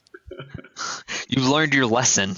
I learned I'm pretty terrible at learning. I have to be told multiple times to do things right because I'm a terrible listener. Go figure, right? I talk all the time, and it makes it hard for me to listen. Weird, right? There you go. When the one hole's in use, the other 2 are inoperable. Is that what I hear? Yeah. Something like that. Yeah, bingo. All right, let's move into news. It's okay. It's just weird. If you're listening to the show straight through, all of our co-hosts have been dying. Well, that's not true. They haven't been dying. That's terrible to say. But we lost Crandy to, I think the Roaches pulled his internet connection. We lost Damien. He turned into a pumpkin. And so now it's me and Proulx, and we're just going to finish out the show here. We're so close. I can taste it. And thankfully, we actually don't even have that much news to talk about this week. And one of them, it's not even Xbox related that I want to talk about. But Proulx, have you seen, so you're familiar with Mario Maker, I assume, right? Yeah, absolutely. Yep. Mm-hmm. You ever played it before? Do you have a Wii or a Wii U, I mean? I do, in fact, have a Wii U, but I'm ashamed to say I don't have Mario Maker. Really? Okay. But so you're familiar with the concept. You can make any sort of level you want, and then you have to, in order to upload it, right, you have to beat it. Yep. Right? You can't make an impossible level and then try to upload it. It doesn't work. So you actually have to beat it. Well, this guy is essentially making an impossible level, and he is a third of the way to beating it. But this Kotaku article here with Mario Maker level he has made is insane. He is doing things with bombs I have never seen before. And a lot of the really top Mario Maker guys are doing just ridiculous things with items and how you can hold. It's just, have you seen it? Did you see this video at all?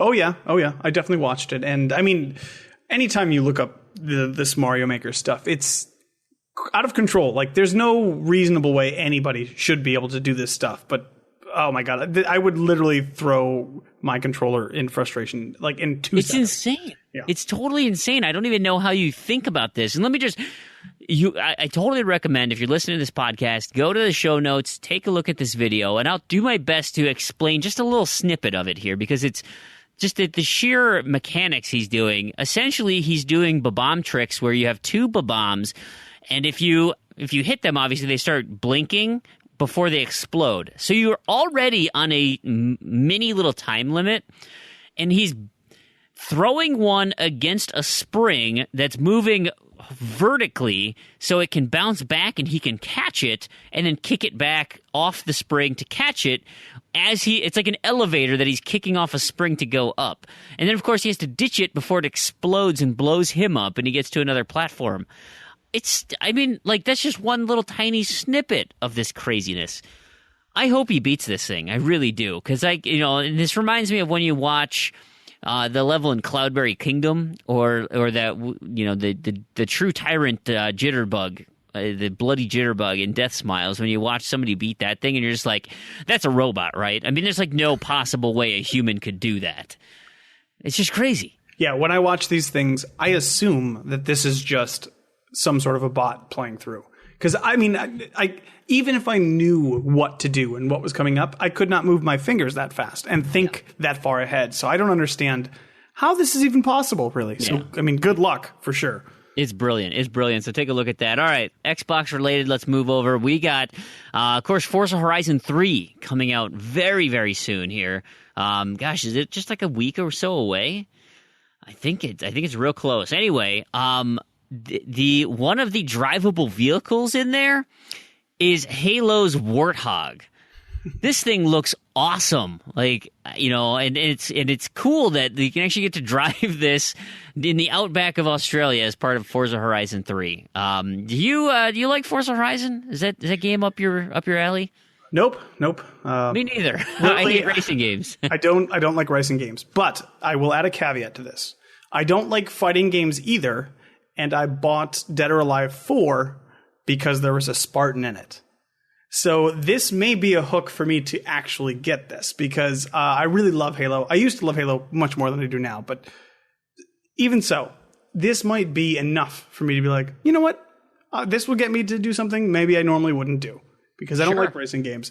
But I loved it. This would be fun. This would be fun to kind of jump on board the Warthog and race around. Yeah, and I remember playing Forza Horizon 2 Presents the Fast and Furious, that little free game that was a movie tie-in, and that was fun, right? It was. But what was fun about it, not only the racing was smooth and it was great, just a big advertisement for Forza Horizon 2, but the gamer score was easy, and it was short, and you get 1,000 Gs in it real quick. That is not the case with Forza Horizon in general. So the new backwards compatible version, Forza Horizon 2, and I assume Forza Horizon 3 is going to be ridiculous, like complete a kabajillion races.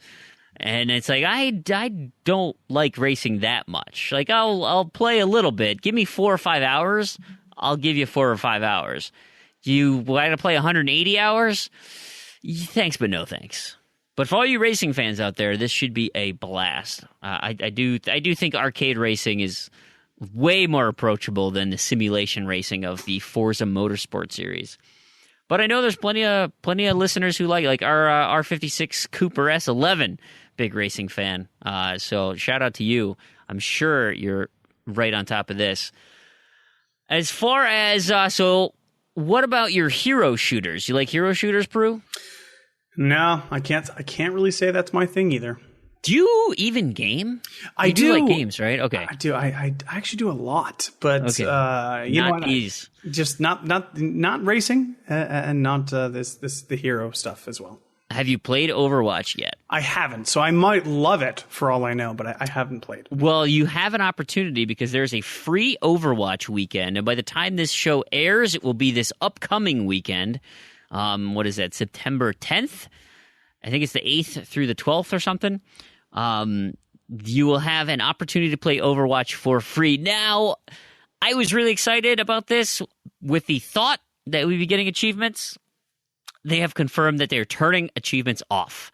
So you will not get any achievements for any playing that you do, just as a heads up. I'm sure you've already seen that, but it is a super fun, really good interesting game. Well made. I mean, it's an Blizzard Activision game. They are outstanding with their attention to detail. So if you were curious, it is free for a weekend.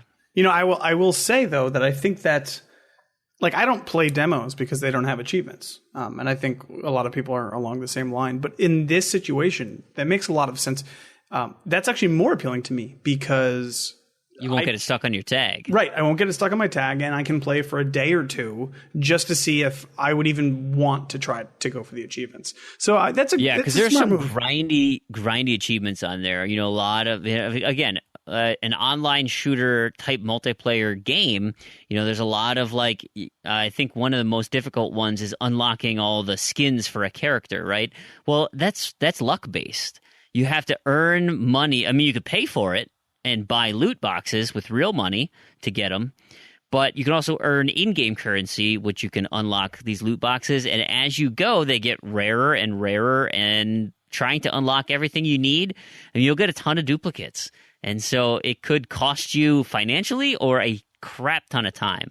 And so, yeah, I agree. The fact that an achievement's not going to accidentally pop on you, it could be more enticing for a non Gamerscore person, as far as this, or a Gamerscore person playing a non Gamerscore game, in terms of a demo.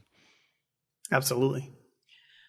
The final thing I want to make an announcement of, or that an announcement was made, is that Firewatch is getting an Xbox One release. Comes out on September 21st, so real close. This was on Campo Santo's blog. They said, hey, we'll see you on the 1st. They're introducing a new free roam mode where you can just walk around the forest for fun.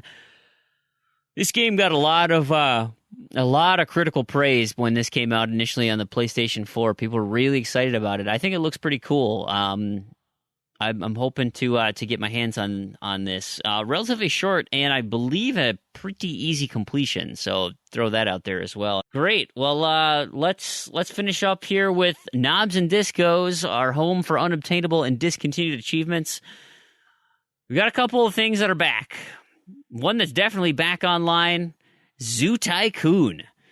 So you can get your Zoo Tycoon achievements. That is back up and running, and Mafia 2 is back, kind of. So it's back on certain markets. So you have to check your region to see if you can actually get it. In theory, it should be coming back to Xbox as well, right? Because it's starting to show up again. And so hopefully Mafia 2 resurfaces for everybody, but we're not quite sure just about yet. We've got backwards compatibility and some 2 new games here. Of course, Forza Horizon, we mentioned earlier, is games with gold, so that is now backwards compatible. But a strange one that we had news last week that we talked about, where it was being discontinued in Japan, and we assumed it was being delisted here in the States. But Mickey Mouse's Castle of Illusion actually is, or Castle of Illusion starring Mickey Mouse, is actually now backwards compatible. So if you own it, you can play it on your One. If you don't own it, I am not sure if you will have access to buy it. So we'll see, right? I cross your fingers. We mentioned before, that game was super fun back on the old Genesis. Yeah, it was a great game. I didn't get to pick it up. I mean, I got enough warning. It's one of those things that, like, oh, you hear about it and then it just slips your mind. I wish I had got it, but that's okay. You should definitely play it if you can. Oh, yeah. Absolutely. All right. We've got our shovelware this week. So, Damien, take it away. Shovelware Cemetery. All right. So, I hate to steal your thunder, Randy, but this week we're going to intro it. That's fine. Yeah, sure. I'm introing it. Well, this week, though, we got myself and Randy, but we also have our special guest, Joe. Hello. You're back. So, this week on Shovelware Cemetery, we will be covering 2 games. Let's start with LUMO. This is published by Rising Star Games. Developer AAA, like the Canadian A. Yeah, Hey, buddy. And has an Xbox Live store price of $19.99. And based on those splash screens at the beginning, Just Add Water seems to be involved at some point too. I'm not sure where, but as some kind of development, I assume. Maybe porting it to Xbox. I don't know. Yeah. But they're in there too. Yeah. So I think so it starts out, it's you, I don't know why you're there. I don't know if any of you figured out, but you're at a house where they're doing a makeshift retro I thought game. It was like a school or like a that's what I convention. thought. It was a school. It looked more like a school to me. Either way. I thought it was somebody's house. Anyway, it reminds me of when you go to PAX and they have all of those retro game setups where you're like, here's a bunch of tube TVs, and then you walk in the back because you can't do anything anywhere, and then you're whisked a la Tron into this game. Which seems to be kind of what we were talking, like a ZX Spectrum. Yep. I think, because you collect cassette tapes. And it's an isometric adventure, so probably a Spectrum. Yeah. Probably. That also has a big laser beam thing on it. So you're British, right? Is it Spectrum? That was a big thing for them? I don't remember it in the US. No, it wasn't big in the US. Was it big in the UK? I have no idea. I didn't really play on the sort of what one would consider retro consoles. My first console was a GameCube. Yeah. I've heard of the Spectrum, but I don't know whether that's because I listen to a lot of podcasts or not. Yeah. My understanding of the Spectrum was it was kind of the UK's Commodore 64. It's kind of like a similar power, similar type device. It just was more popular in the UK, where in North America, the Commodore was kind of the equivalent. But yeah, I subscribe to Retro Gamer. So. Yeah, I subscribe to Retro Gamer, and they have a lot of Sinclair as well as Spectrum related, especially on the PC side, which in the US, I remember it was more of the VIC-20, Commodore 64, Trash 80s, Texas Instrument 99, I don't think the Spectrum was nearly as popular. Though who knows, our listeners could correct us if we're wrong. Yeah.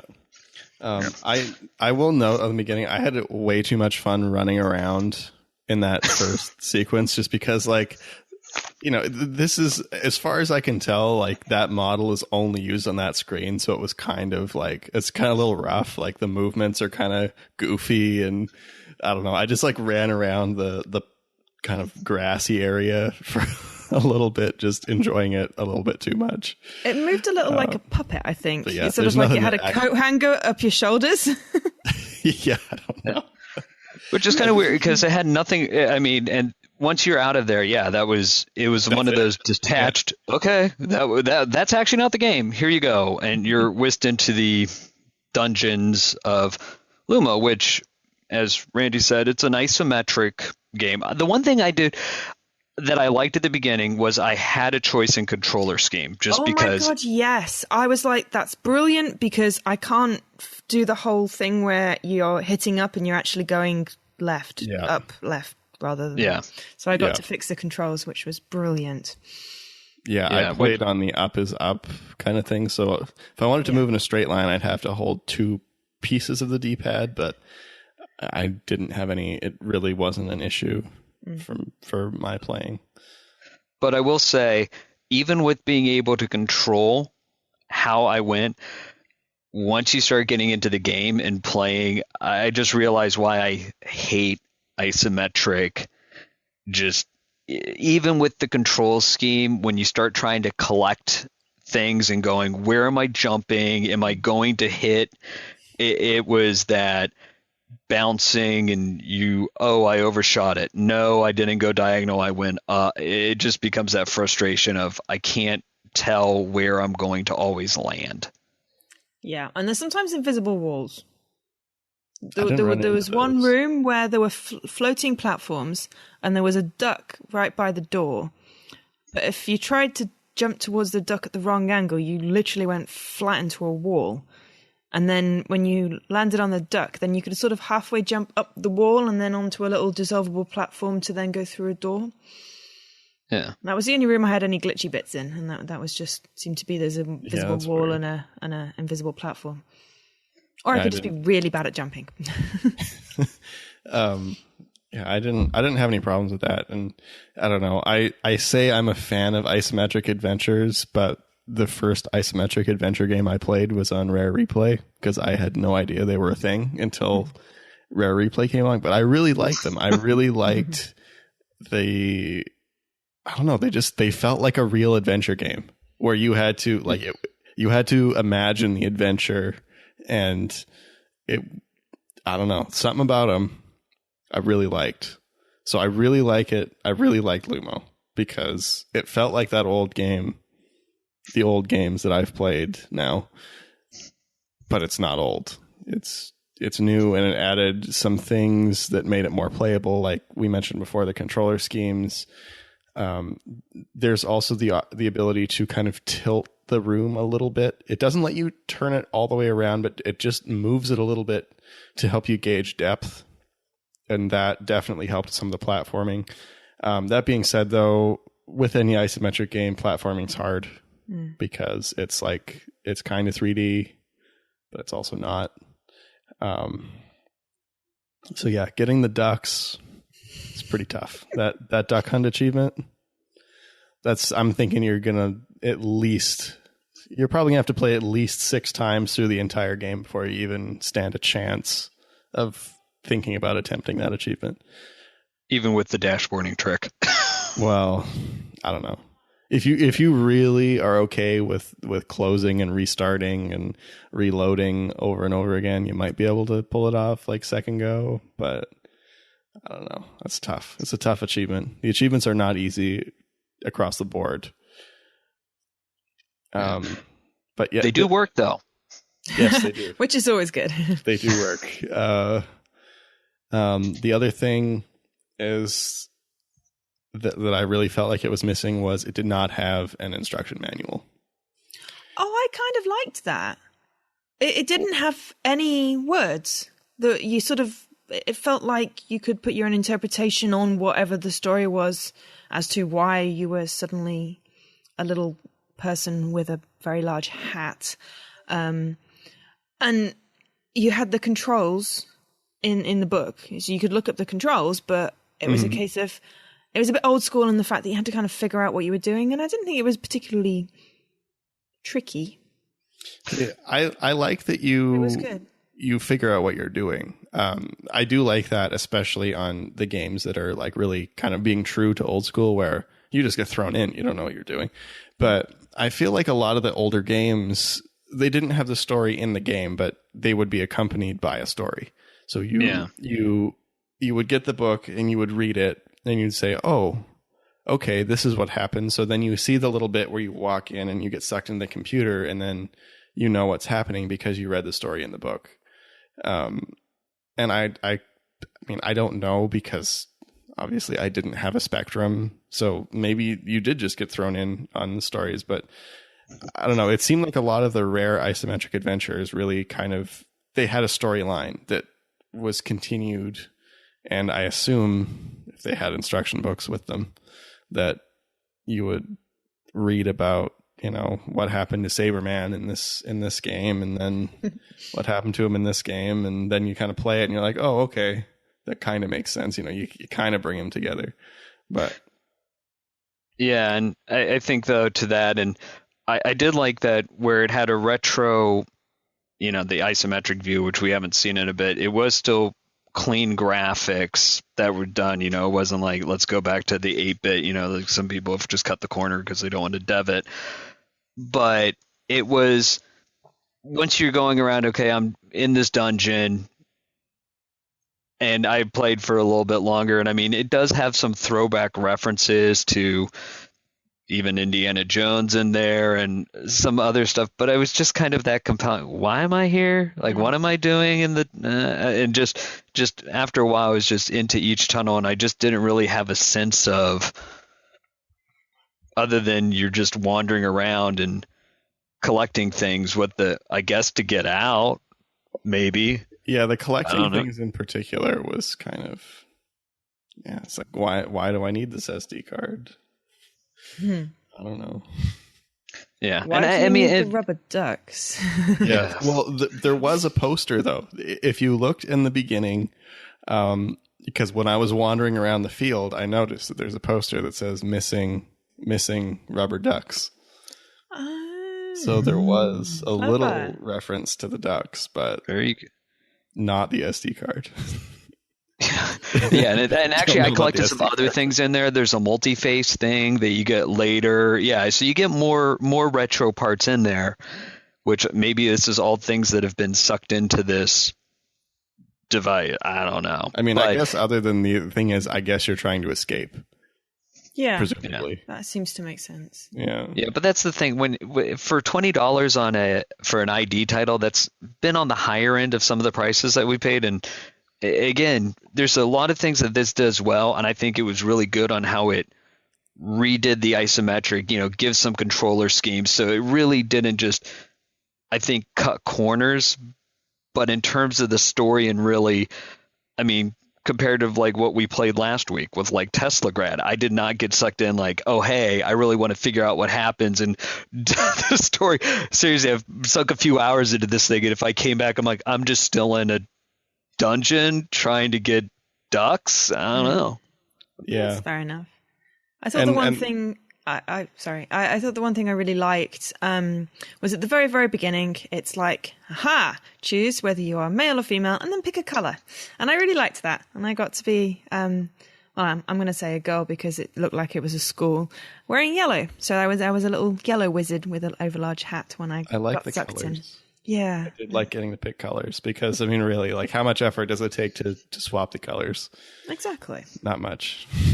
Especially when you're looking at that character for a long time. Yeah, it was a nice touch. I mean, it would have been even better if I could have been purple. But, I'll go with yellow. Yeah, I was a pink wizard. Presumably you're a wizard. I don't know. I assume so. I mean, it's a very large wizard hat. Yes. Yeah. It's just yellow. I think I was a guy. I don't even remember what I picked. All right. So I guess with that score / your... So, ladies first, show. All right, cool. I get to do the first. I mean, I wouldn't probably have picked this up for myself, and I'm not sure whether I'm going to go back to it, but that doesn't mean it's not a bad game. As you said, very, very clean graphics and some nice customizations in there. Price point, a little high, probably. I don't know how many hours, because I only got to sort of the first level, shall we say.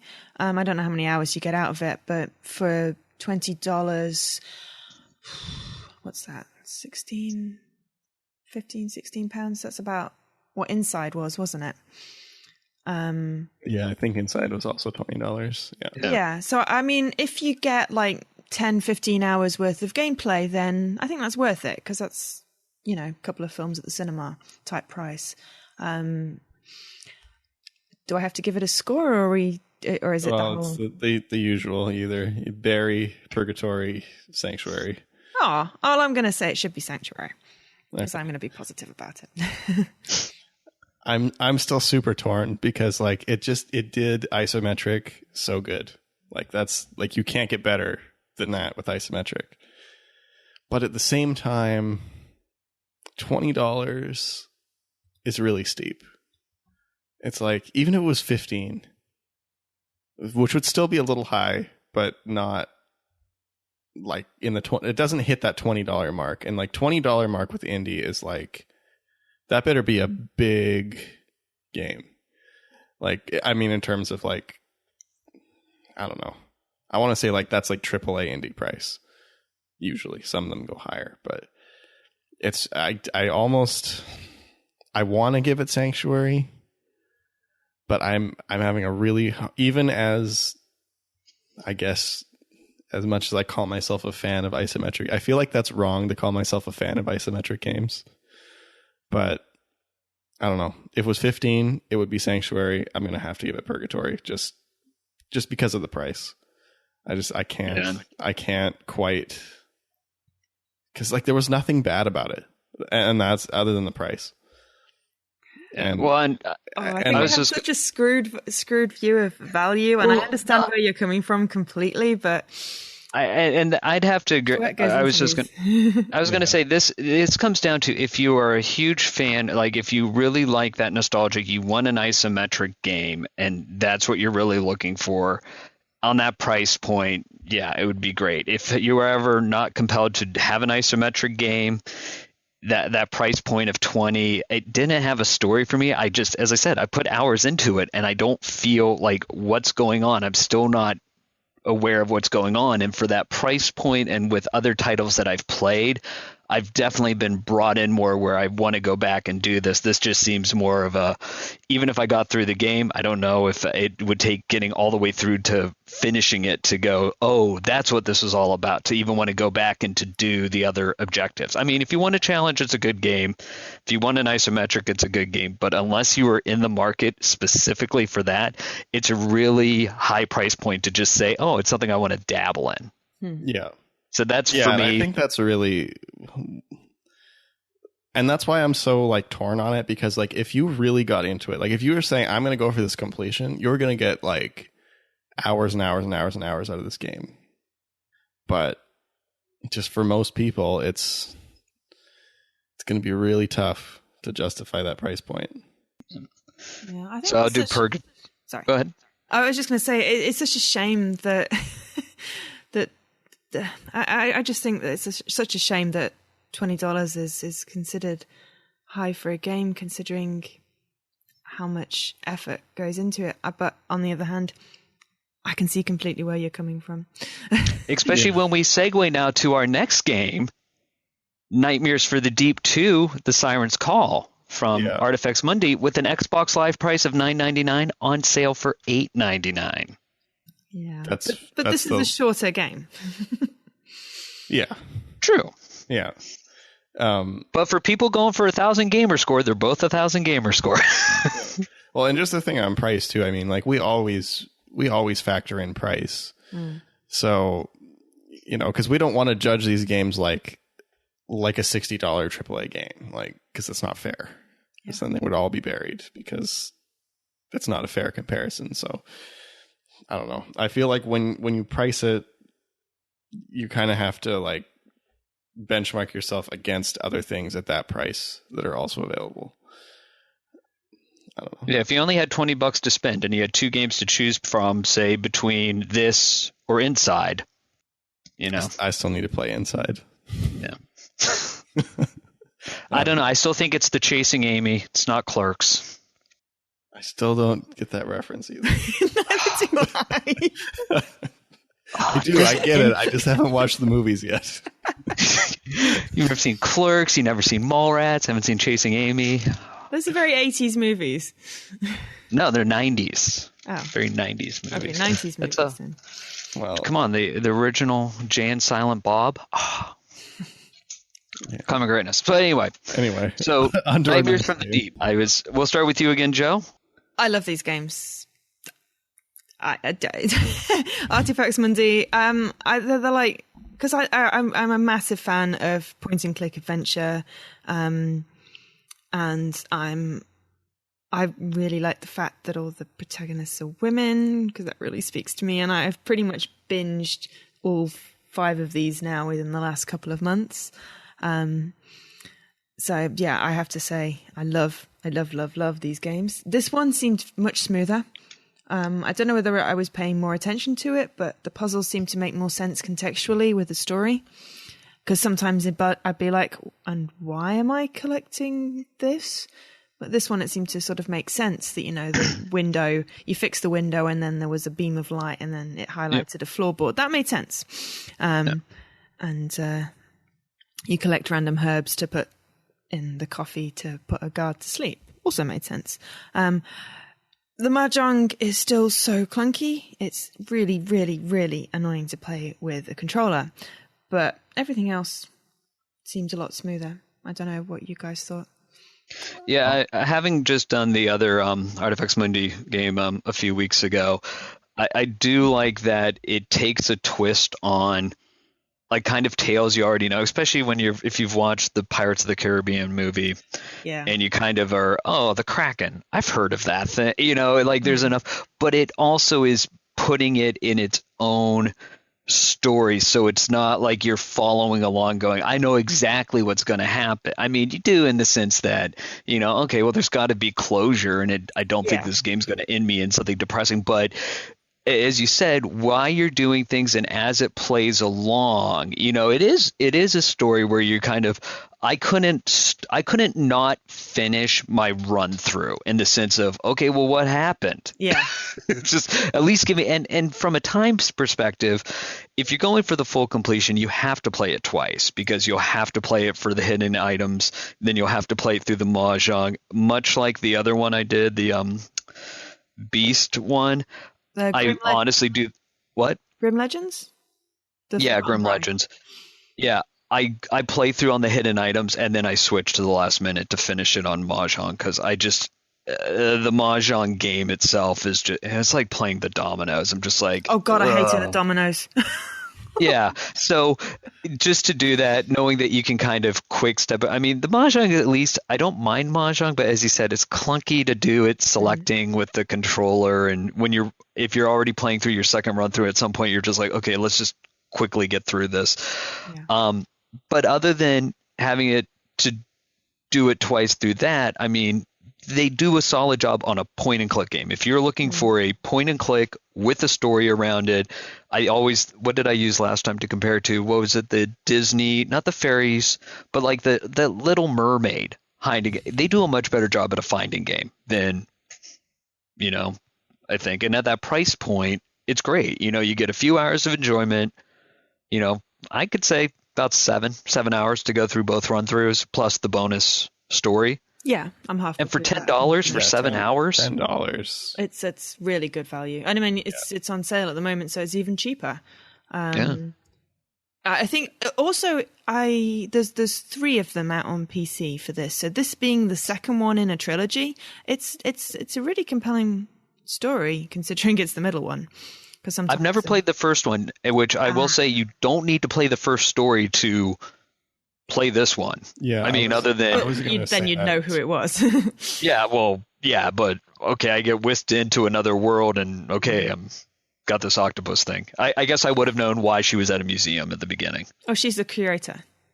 Yeah, she works there. She says that. She actually says that in the intro too. That she's a curator. Yeah. Yeah. So I guess it's just the fact that there's all that Davy Jones stuff around, so it's obviously not like she just started yesterday. Yeah. But yeah, I was going to note that too, as I also didn't play the first one and was able to jump into this one. I mean, obviously there's going to be a couple things that you're not going to know right off, right away. But it's pretty much like you could, I mean, I'll also say I didn't get very far because I kind of ran behind with my Disney Infinity playing this week. But I did get about an hour or so in. And yeah, like at no point was I like, wait, what's going on? Who's this guy?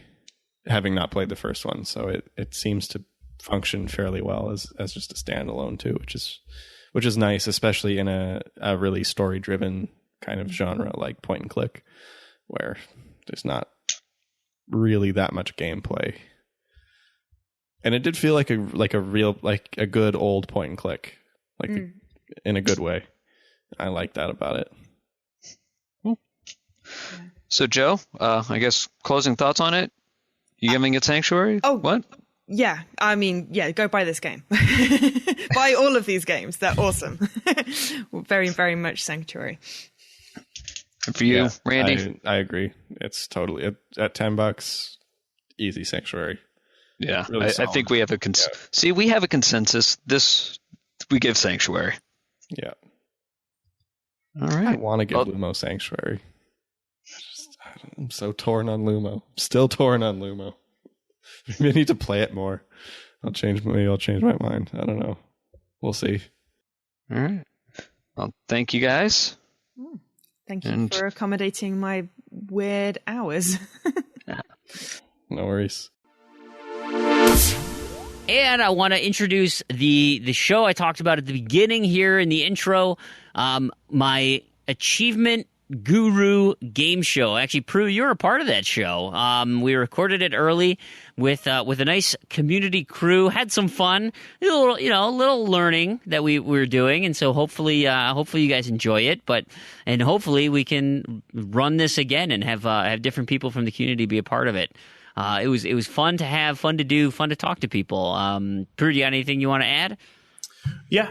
Well, I mean, for a minute, I thought I was going to get half credit, but it turns out that nobody else liked the half credit idea. So, I'm not bitter.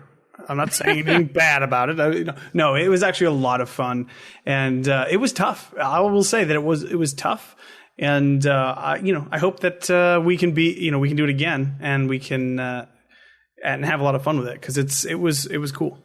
Yeah, and again, unique to our show. We're an achievement show, so listeners, get your thinking caps on, and if you want to cheat it, you can get your computer ready, but try to come up with it on your own. They are tricky. Good luck, and here's the Achievement Guru Show. Welcome to the Achievement Guru game, and I'm joined by a collection of guests today for the first installment of this.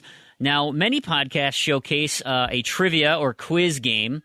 IGN has their user-submitted trivia. Game Informer has back-of-the-box trivia. And even Reddit's Party Chat has their Reddit thread questions. Well, and I love those. But, of course, I don't want to blatantly rip them off, so I've created my own little spin on it. I mean, we are an achievement show, right? So how well do you know your lists? So here's how you play the game. I'm going to start by reading 3 achievements and achievement descriptions, followed by game statistics such as X many gamers have this, X many have completed it for number of achievements and gamer score. I will then give 2 more achievements, and after that, the publisher, developer, and release date. So out of all of that information, you have to come up with what game that is.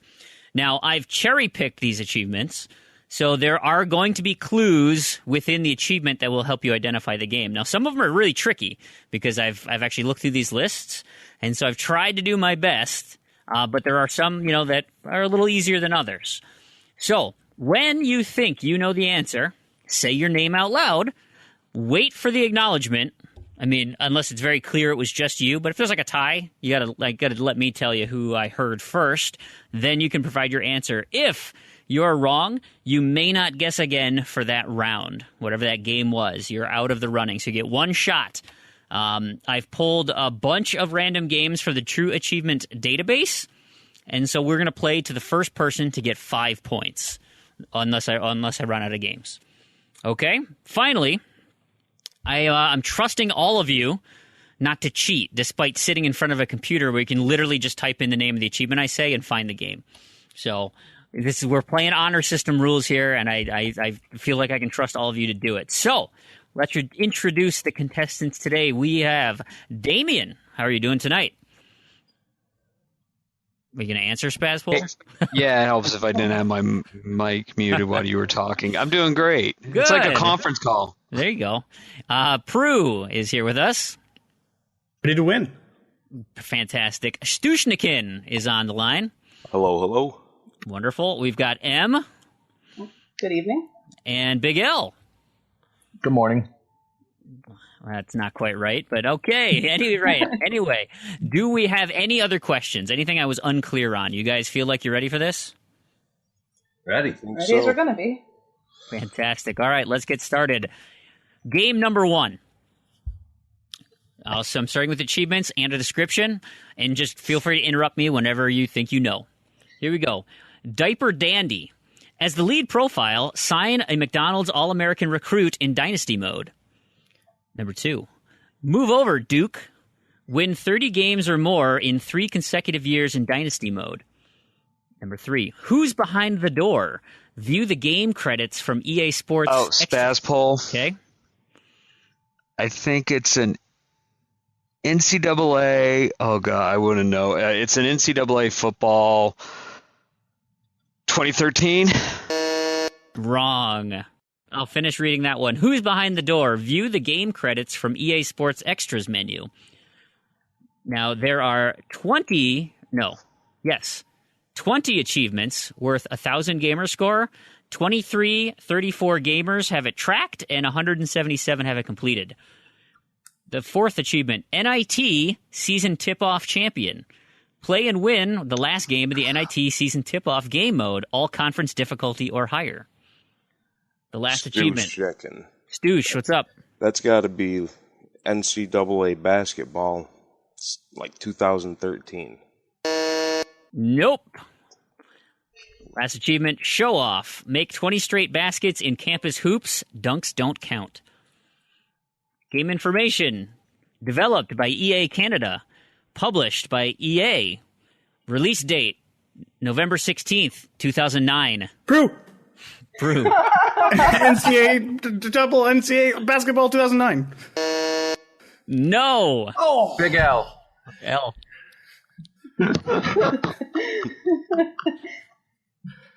You gonna give me an answer, L? The Doug Williams College Football Black Experience thingy. No. M, your last one. You have a guess? Let's see. It was released in 2009. So which way is it going to go? 2010 or 2008? I guess it's NCAA basketball 2010. We got a winner. Nice job, M. Hey. 1 point. M gets 1 point. Well I did done. not get shut out. This is a victory for me. I'm going to do a lap around the apartment. I'll be right back. There you go. All right. 1 point down. Here we go. Game number 2. Mobile suit level max. Attain a mobile suit level of 10 or at least 1 MS. Data must be saved to unlock this achievement. Number 2.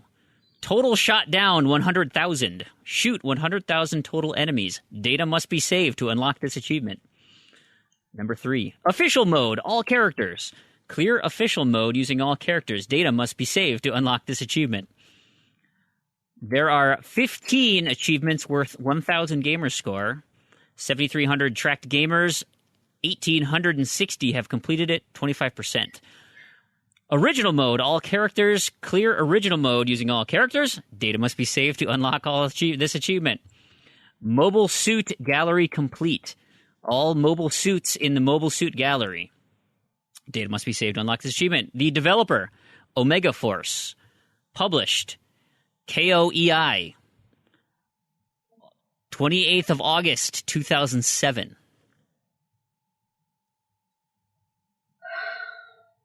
Anybody?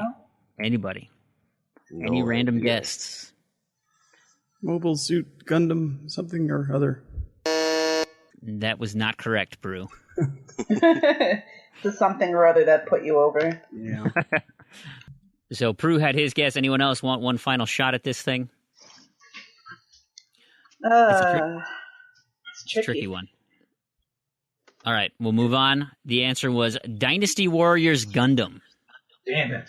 Super I close, was thinking Proulx. Dynasty Warriors. But That was a favorite of mine. I was going to say that. I was. It was on the tip of my tongue. Here we go. all right.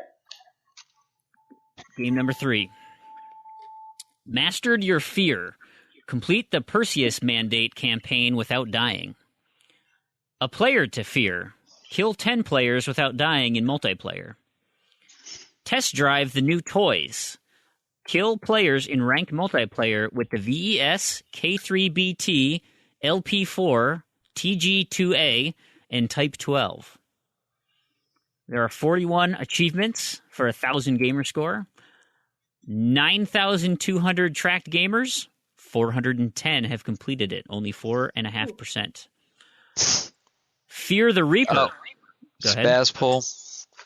I'm going to guess, it's like that Russian flight game.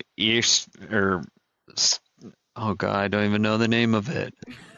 It's it's like one of those, it's like a Russian fighter, like Wings of, something. Which is clearly wrong, so no, I'm out. That is not correct. Fear the Reaper. Kill 3 players while slow-mo is active in ranked slow-mo multiplayer match. Cycle of FEAR. Win a ranked multiplayer game on all maps. Game type not important. Developer Timegate. Publisher Sierra Entertainment. November 6th, 2007. Proulx. What's up, Proulx? Is it Fear? Need a little bit more. 2? No, that is not correct. So then, are we going? I'm going to guess. Is this like the Jeopardy route where we have to say Fear, First Encounter, Assault, Recon, or Fear Files? Oops, I shouldn't guess twice. So, I said the whole thing. I was going to say Files at the end, and then I forgot what I was doing. Sorry. So what's your answer? I'll give you a chance here. What's your answer? Fear Files. Fear Files is correct. Nice job. I knew from the first one it was Fear, but the date, it's all in the dates. So far, we're not very good at this game until you give us the dates. Well, and there's some of them, like, you'll see. Okay. But that's why they're picked this way. Okay. All right. Game number 4. First goal. Score your first goal and reach the end of the period. Football collector. Try all the footballs. Extra time killer. Win a match in extra time. There are 20 achievements worth 200 gamer score. 133 checked gamers. No one has completed it. Go ahead, Stu. That is FIFA 2011. That is not correct. Man of the match. Get recognized as the top player in a match. Golden boot. Be the top goal scorer. Developed and published by Gameloft. September 26, 2012.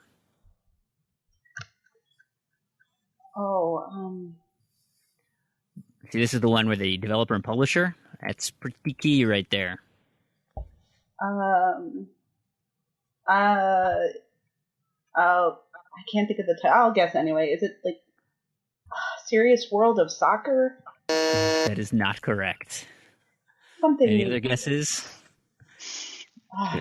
Yeah. Very clearly a soccer game. Run through your Rolodex. Wait, it is a soccer game or it's not, you said?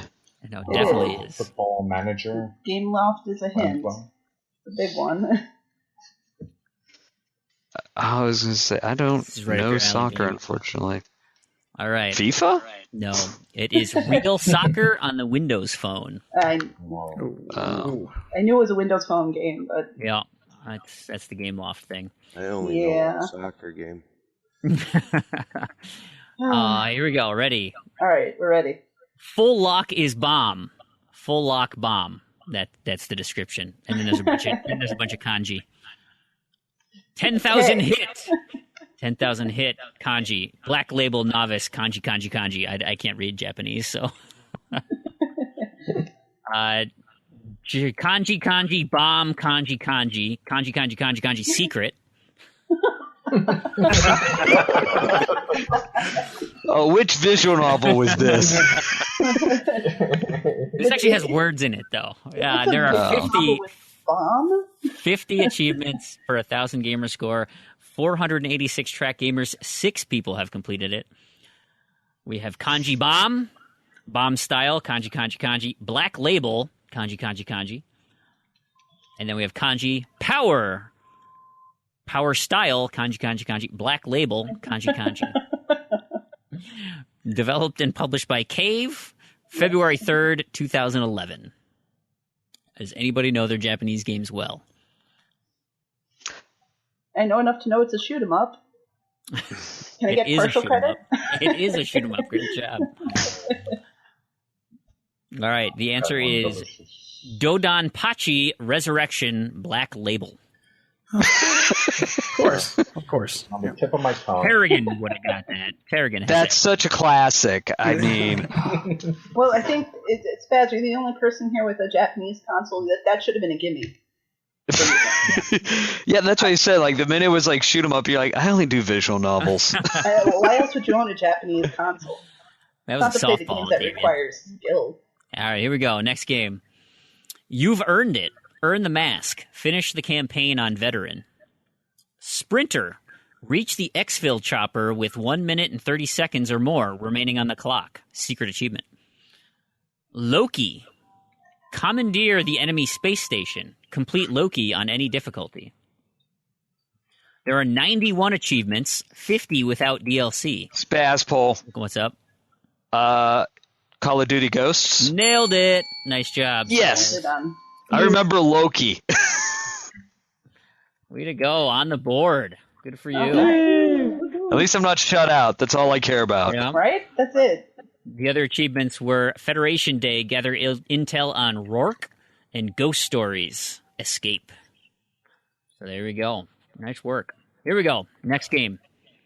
Hat trick. Score a hat trick of tries with one player. Pass the parcel.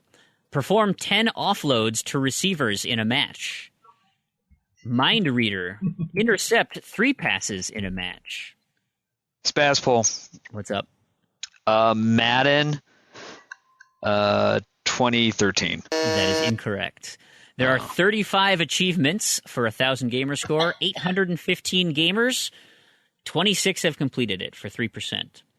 Touchy, tackle the ball carrier into touch. Superman, win the Daily M or Man of Steel award in an NRL or Super League session in career mode. This is Big Ant Studios, published by True Blue Entertainment. Release date, for some reason, is not included. I needed that release date. So we could guess at the year of this epic sports. Big Al. What's up? EA Rugby. Close, but that is not correct. Especially since it's True Blue Entertainment and not EA. 2K Rugby. Any other guesses? You got rugby. It is Rugby League Live 2. Damn. How did I not know that? Not big rugby fans, huh? I was going to say part 1. All right, here we go. Next game. In brackets, NOT, Rank Master. A title awarded to those who have completed every missions with highest distinction. NOT, A, ending cleared. Enter battle with Calm as partner and clear ending together. XOR, B, ending cleared. Enter battle with Mio as partner and consistently achieve good results. There are 14 achievements, 0 without DLC for 1,000 gamer score. 37 gamers have this, 11 have completed it for 39 or 29%. So there are 37 people who know this game exists. Is it one of you? Next game, XOR Rank Master. A title awarded to those who have completed every missions with highest distinction. NOT Guardstorm Master. A title awarded to those who have thoroughly mastered ZEGAPAIN NOT. This is developed by Kavia Inc., published by Namco Bandai, July 27th, 2006. That last achievement had a huge clue in it. I'll read it again. NOT. NOT Guardstorm Master. A title awarded those who have thoroughly mastered ZEGAPAIN NOT. Stu. Is it ZEGAPAIN NOT? It is not ZEGAPAIN NOT. I don't think it was that much of a gimme. Anything else? Anybody? 0 without DLC. The answer was ZEGAPAIN. I was going to say that. Oh. The DLC is NOT, and the other DLC is XOR, were the 2 DLC packs. What? Sneaky. Yeah, I have no idea what ZEGAPAIN is. Actually, I can look it up. It is a mech shooter. So a 2006 mech shooter. What? Well then. Here we go. We'll get a little easier. Okay. The Butcher of Blaviken. Kill at least 5 opponents in under 10 seconds. Even odds. Kill 2 monsters you have a contract on without using signs, potions, mutagens, oils, or bombs. The Doppler effect. Resolve the Doppler problem in Novigrad. Secret. There are 78 achievements, 52 without DLC for 2,000 gamer score. 68,800 tracked gamers. 1,160 have completed it. Ran the gauntlet. Finished the game on Blood and Broken Bones or Death March difficulties. Geralt and Friends. Win a round of Gwent using only neutral cards. Proulx. Oh, Spaz Poll. I heard Proulx first. Is it Witcher 3? Yes, it is The Witcher 3. Gwent was the hint, wasn't it? And Geralt. Oh, I was waiting. And actually, if you guys knew your difficulties, had played it, like, those are pretty unique difficulties. Did you go through and pick games that most of us hadn't played, though?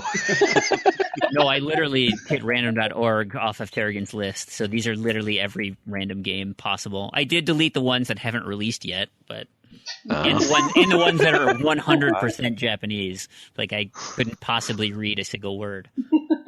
You could have just said kanji the whole time through. It would have been just as helpful. Right? It looks like a tree. Well, actually, no. I know a little bit of kanji. I know when it's a tree or it's a mountain. There you go. Good. Helpful things. Very helpful. I know. You learn that really quickly when you go to Mount Fuji. You're like, oh, that's what that means. Whatever. So M's got 2 points. Pru's got a point. Spazpole's got a point. Here we go. Style Master Katana. Master Ru's Katana skill tree. Co-op technique, Judo and Zephy. Learn co-op technique for Judo and Zephy. Battle of Highwind Island. Complete the Battle of Highwind Island. There are 46 achievements, 37 without DLC for 1,240 gamer score. 5,400 tracked gamers, 645 have completed it. The Battle of Old Fox Canyon. Complete the Battle of Old Fox Canyon. An escape from Belfort. Successfully escape from Belfort. Secret achievement. This was developed by Softmax, published by Namco Bandai in October 13th, 2009. I would not be surprised if you don't get this. I've never heard of this game. Okay.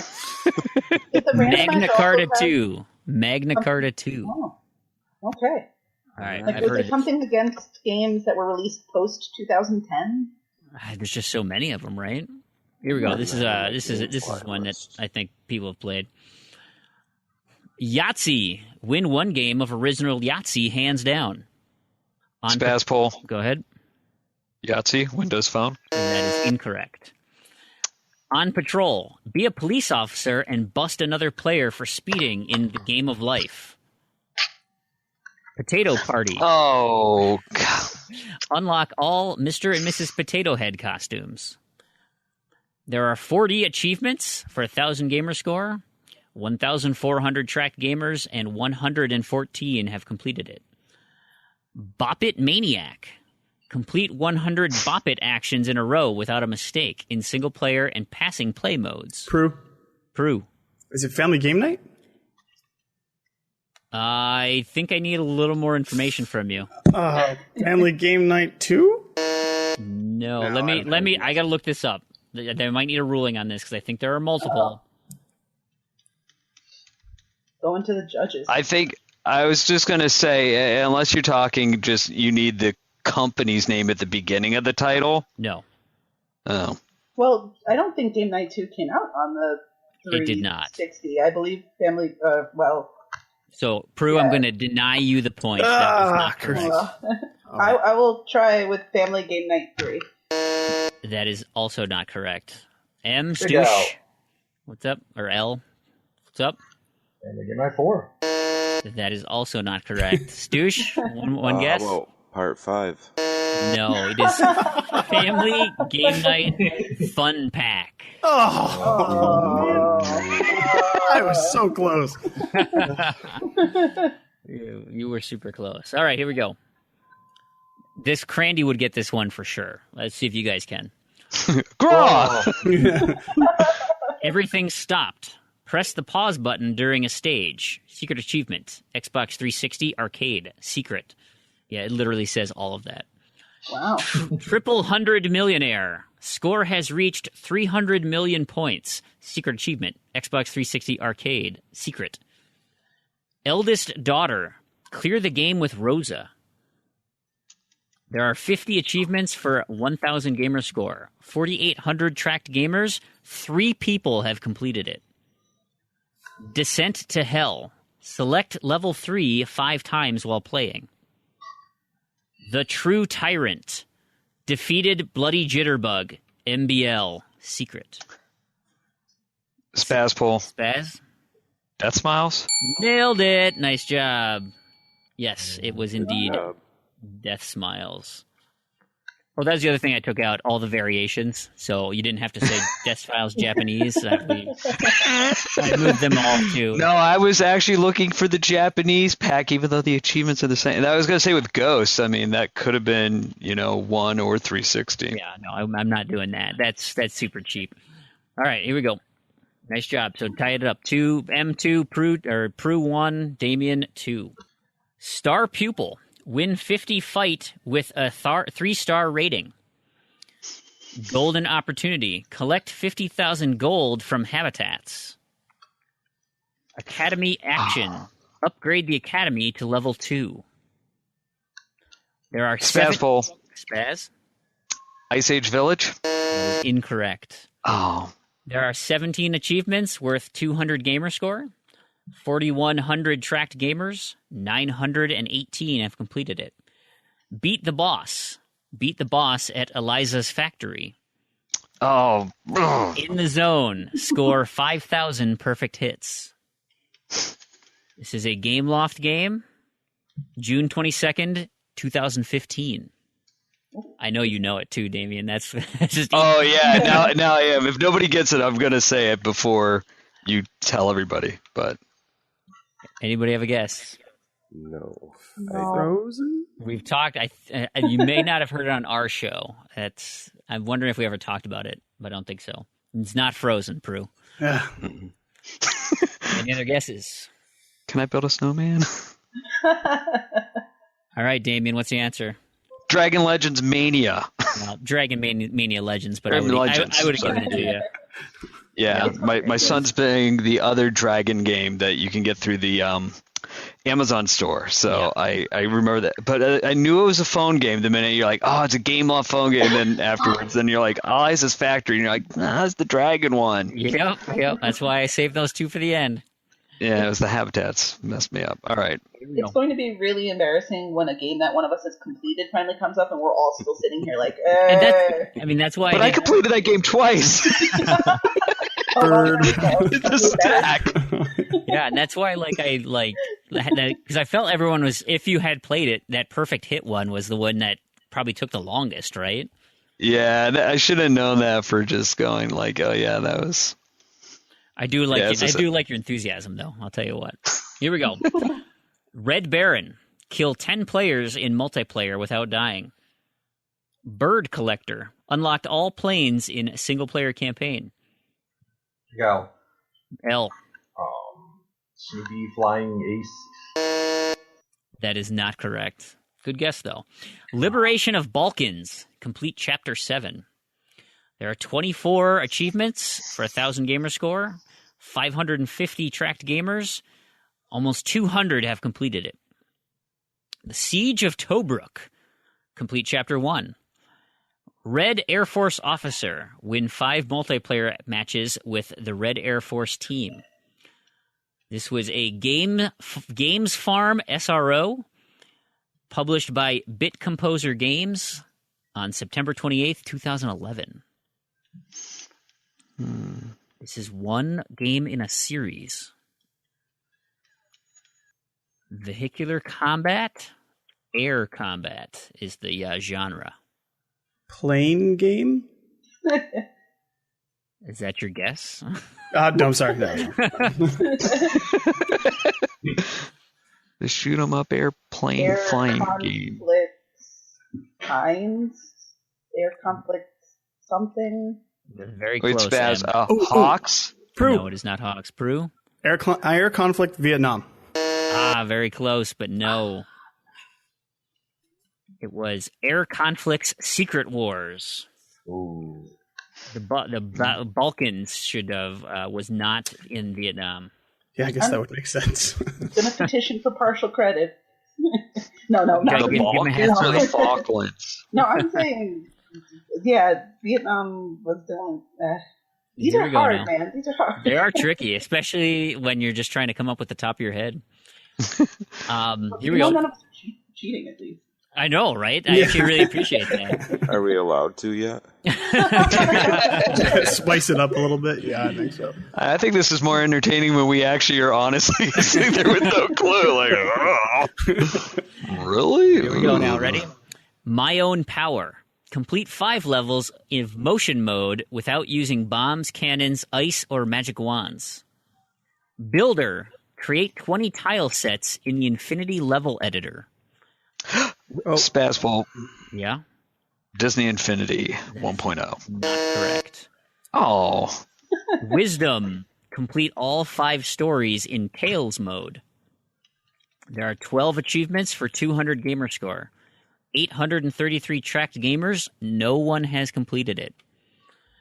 Mega Matcher. Match 2,000 sets of tiles. Any mode. Recycler.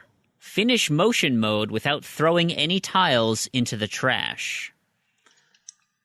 This is a Tick Games, published by Microsoft Studios. December 22nd, 2009.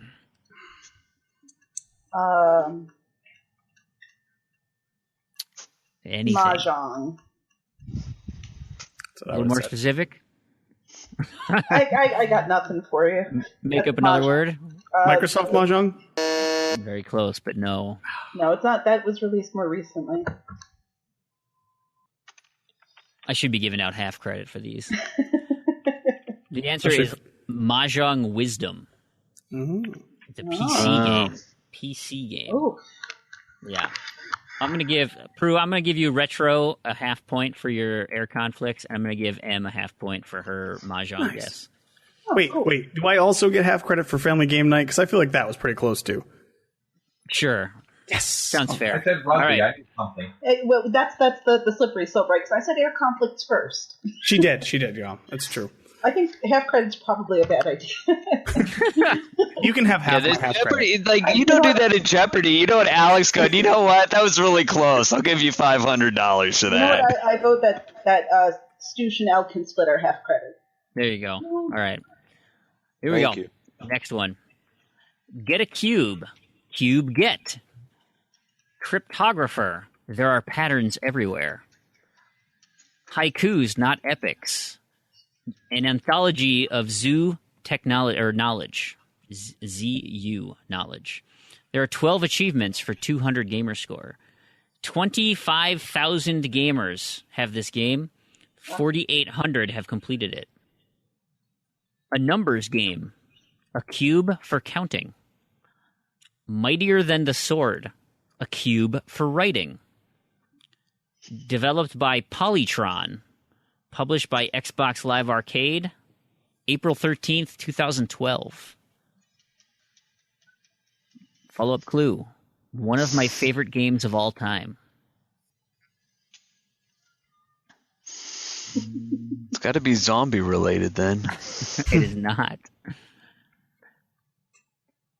How about I give you the lead developer? This will be a total give me. Phil Fish. Oh. Spaz. Yeah. Fez? It is Fez. Nice job.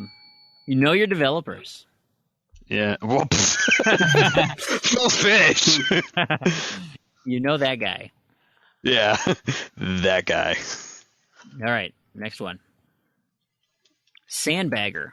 Do not bet or raise for at least one entire street in a hand and then win at the showdown. I hate ATM fees. Play 50 hands in a row without taking a cash advance. Took down a pro. Win a pro takedown. There are 20 achievements for 200 gamer score. Spazball. Yeah. Texas Hold'em. That is not correct. Good guess, though. Good guess. 4,700 tracked gamers. 1,800 have completed it. Hero Call. Call, raise, or go all in on a bet of half the pot or greater and then win the showdown. Bucket list number 12,471. Complete a tournament game of Full House Poker. This was developed by Chrome Studios, published by Microsoft Studios, February 15th, 2011. Stu. Is it Full House Poker? Nailed it. Nice job. Yeah. Gotta listen real close to that last achievement, because some of them tell you the answer. I think I have that game. Stoosh is on the board. So we got Stoosh with 1, M with 2, Proulx with 1, Spaz with 3. Here we go. Stop hitting yourself. Accumulate 50 suicides over Xbox Live in any mode. Hostess with the mostest. Host and complete 100 multiplayer matches. Daddy Longlegs. Accumulate 250 dismemberments in any multiplayer mode. There are 42 achievements worth 1,000 gamer score. 11,300 tracked gamers. 700 have completed it. The Black Knight. Shoot off all 4 limbs of any combination of players over the course of a multiplayer match. Quicker than diet and exercise. Perform a dismemberment at every point on the enemy's bodies. Developed by Cauldron. Published by Activision. November 13th, 2007. I'm pretty sure I played this because it sounds familiar. Well, there's 11,000 people. Is it possibly Soldier of Fortune? Colon? Yeah, you got the first part. There's a secondary piece to that. This is where half credit would be great. Well, is it one of those games where there's multiple Soldier of Fortune, so that would be a distinguishing factor? I believe there is. Oh. But let me check. No idea. I think there's 3. No, there's not. I'll give it to you then, Em. It is Soldier of Fortune Payback. But that indeed is the only game with achievements. So M gets credit. Good job. 3 ties up Spaz. Nice work. All right. Here we go. Online XP level 29. Reach online XP level 29. Real creative, right? Big Game Hunter. Immobilize a police rhino while in career free roam. Moderator Challenge. Beat an EA moderator in an online game. Spazpole. Yeah. Is that Need for Speed? Which one? I know there's multiples of this one. Oh, geez. The one that they had to get, what was that first one? It's one of the really old ones. Need for Speed, like not Hot Pursuit, Carbon or something? What's going to be your guess? Carbon. Nailed it. Nice job, Damien. That was super impressive. Yeah. Yes, Need for Speed Carbon. The other achievements would be Head Start, check needforspeed.com to learn how to get this achievement. And Pursuit Pandemic. Catch the Pursuit Pandemic by playing online Pursuit Tag with an infected player. There was one that had carbon, like you get a carbon disease too. That probably would have been even easier. But Damien got it. Nice work. Here we go. Next one. Welcome to the Coliseum. Unlock the Coliseum mode. You don't have to go home. Stay in the bar until all other customers leave. Play it again, Vince. Use the jukebox to change the music. There are 50 achievements for 1,000 gamer score. 12,500 tracked gamers. Only 160 have completed it. Spazpole. Yep. Bayonetta. That is incorrect. Oh. Let my sheep go. Conquer stage 3. A god is born. Conquer the final stage of Babel. Secret achievement. This was developed and published by Atlas. July 26, 2011. Any guesses? Keywords: Vince is the character's name. There are sheep. Catherine, or... That's your guess, Em? Yeah. It is correct. It is Catherine. Yay. Nice job. All right, game point between Spaz and M. Both at 4. Here we go. Oh, this is a tricky one, too. Oh, boy. Yep. They've all been tricky. That's true. Not one not tricky one. Yeah. Cat-like reflexes. While free-falling at high speed, change the direction of gravity and apply brakes. Princess is in another castle. Find the dinosaur. I've got time. Collect any storage device inside the 6th door without using the second time field. There are 15 achievements for 200 gamer score. 144 tracked gamers. 45 have completed it. Catch Me If You Can. Chase Ellie 2.0 through all the levels where she appears. Labman number 001. Discover the phone microwave. Developed by International Games System. Published by Mages in March 14th of 2014. Super obscure game. The answer is Constant C. I think I have that game.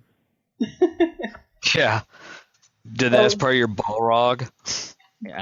Sure, if you want to call it my BALROG. Tarragon. Well, if you have Constant C, you can use that for this month's Gamertag challenge. I can. I'm going to use Crimson Dragon from my to-do list. Oh, good one. Good one. Yeah. Here we go. Oh, I think this might end it here, guys. Ready? Be quick on the buzzer, L, Stush, and Proulx. Origins created a hero. Proulx. Go ahead. Dragon Age Origins. No, that is not correct. Sorry, I thought you were giving us a hint that the first one was easy. Alter Egos used all 4 power themes.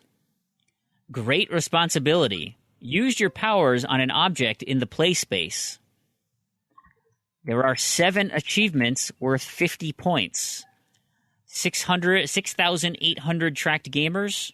2,000 have completed it. Wait, say that again. Worth 50 points? Yep. That's the Big underdog. L. Big L.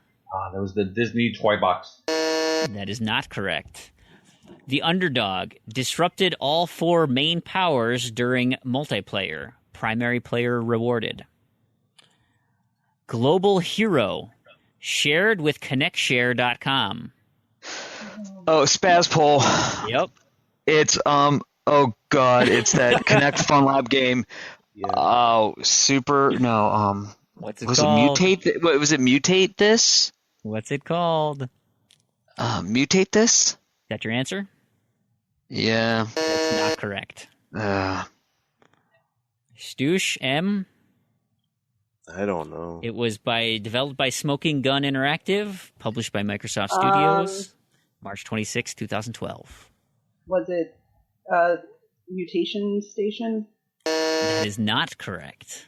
Stush, last chance. Connect Lab Studio. That is not correct. It is Connect Fun Labs. I Am Super. That's it. Yeah.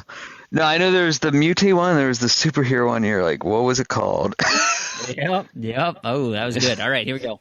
That was easy, wasn't it, guys? Yeah, it was easier. Yeah. We got the Connect Fun Labs part of it. It's just how well do you know? Well, that's one of the 50. It was the 50 points. I was like, gosh, it can't even be like. That's why I was like, I know it's not Disney Infinity. Yeah. Here we go. Millionaire.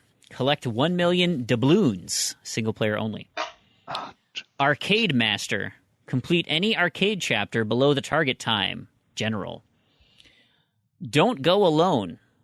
Complete any co-op challenge room. General. There are 12 achievements for 200 gamer score.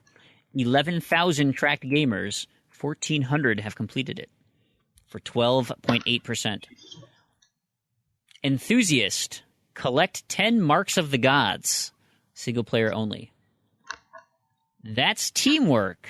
Destroy an enemy using the Kamikazer. General.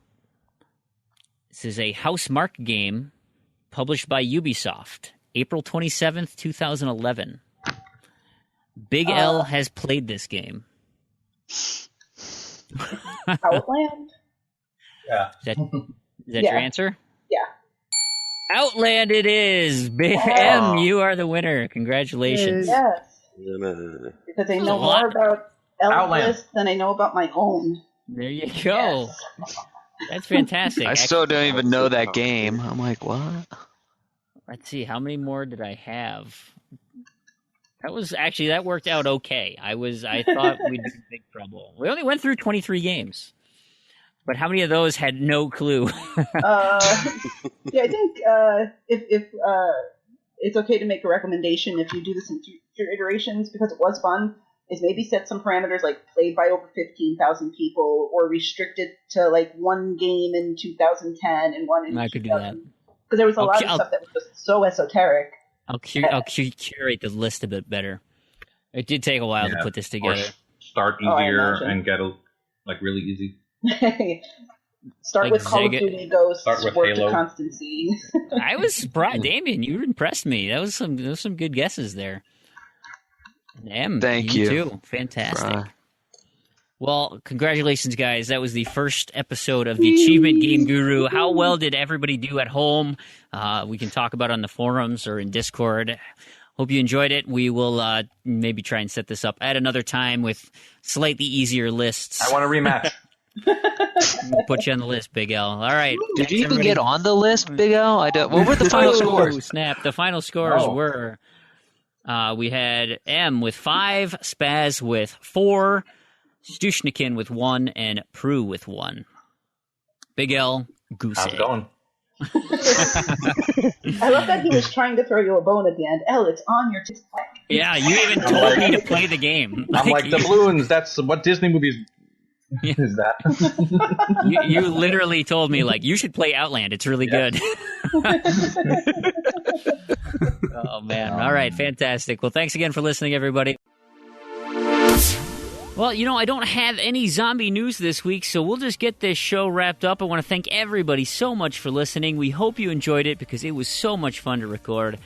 And if you are listening and you did enjoy it and help us out would be great. You could leave us a podcast review. That would be so helpful. It helps spread the word of the show and broaden our community. It's a free way to support the show. We would absolutely love it.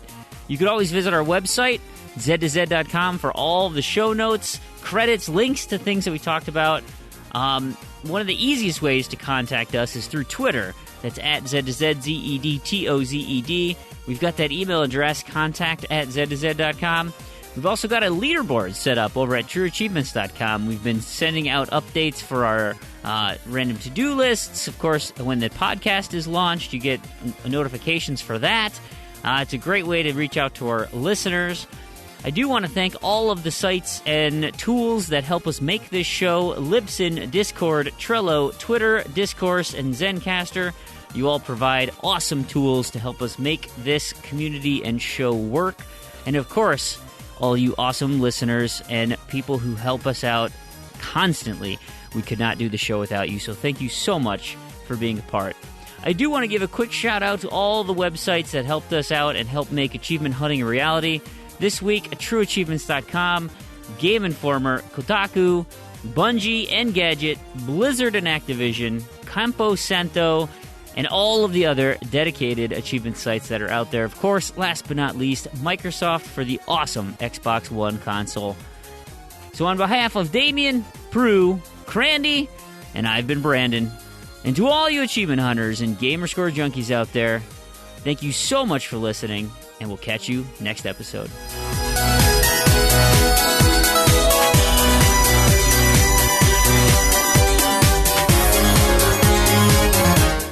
Tell me if it's annoying. I got gum in my mouth, but I can't tell. Did you bring enough to share with everybody?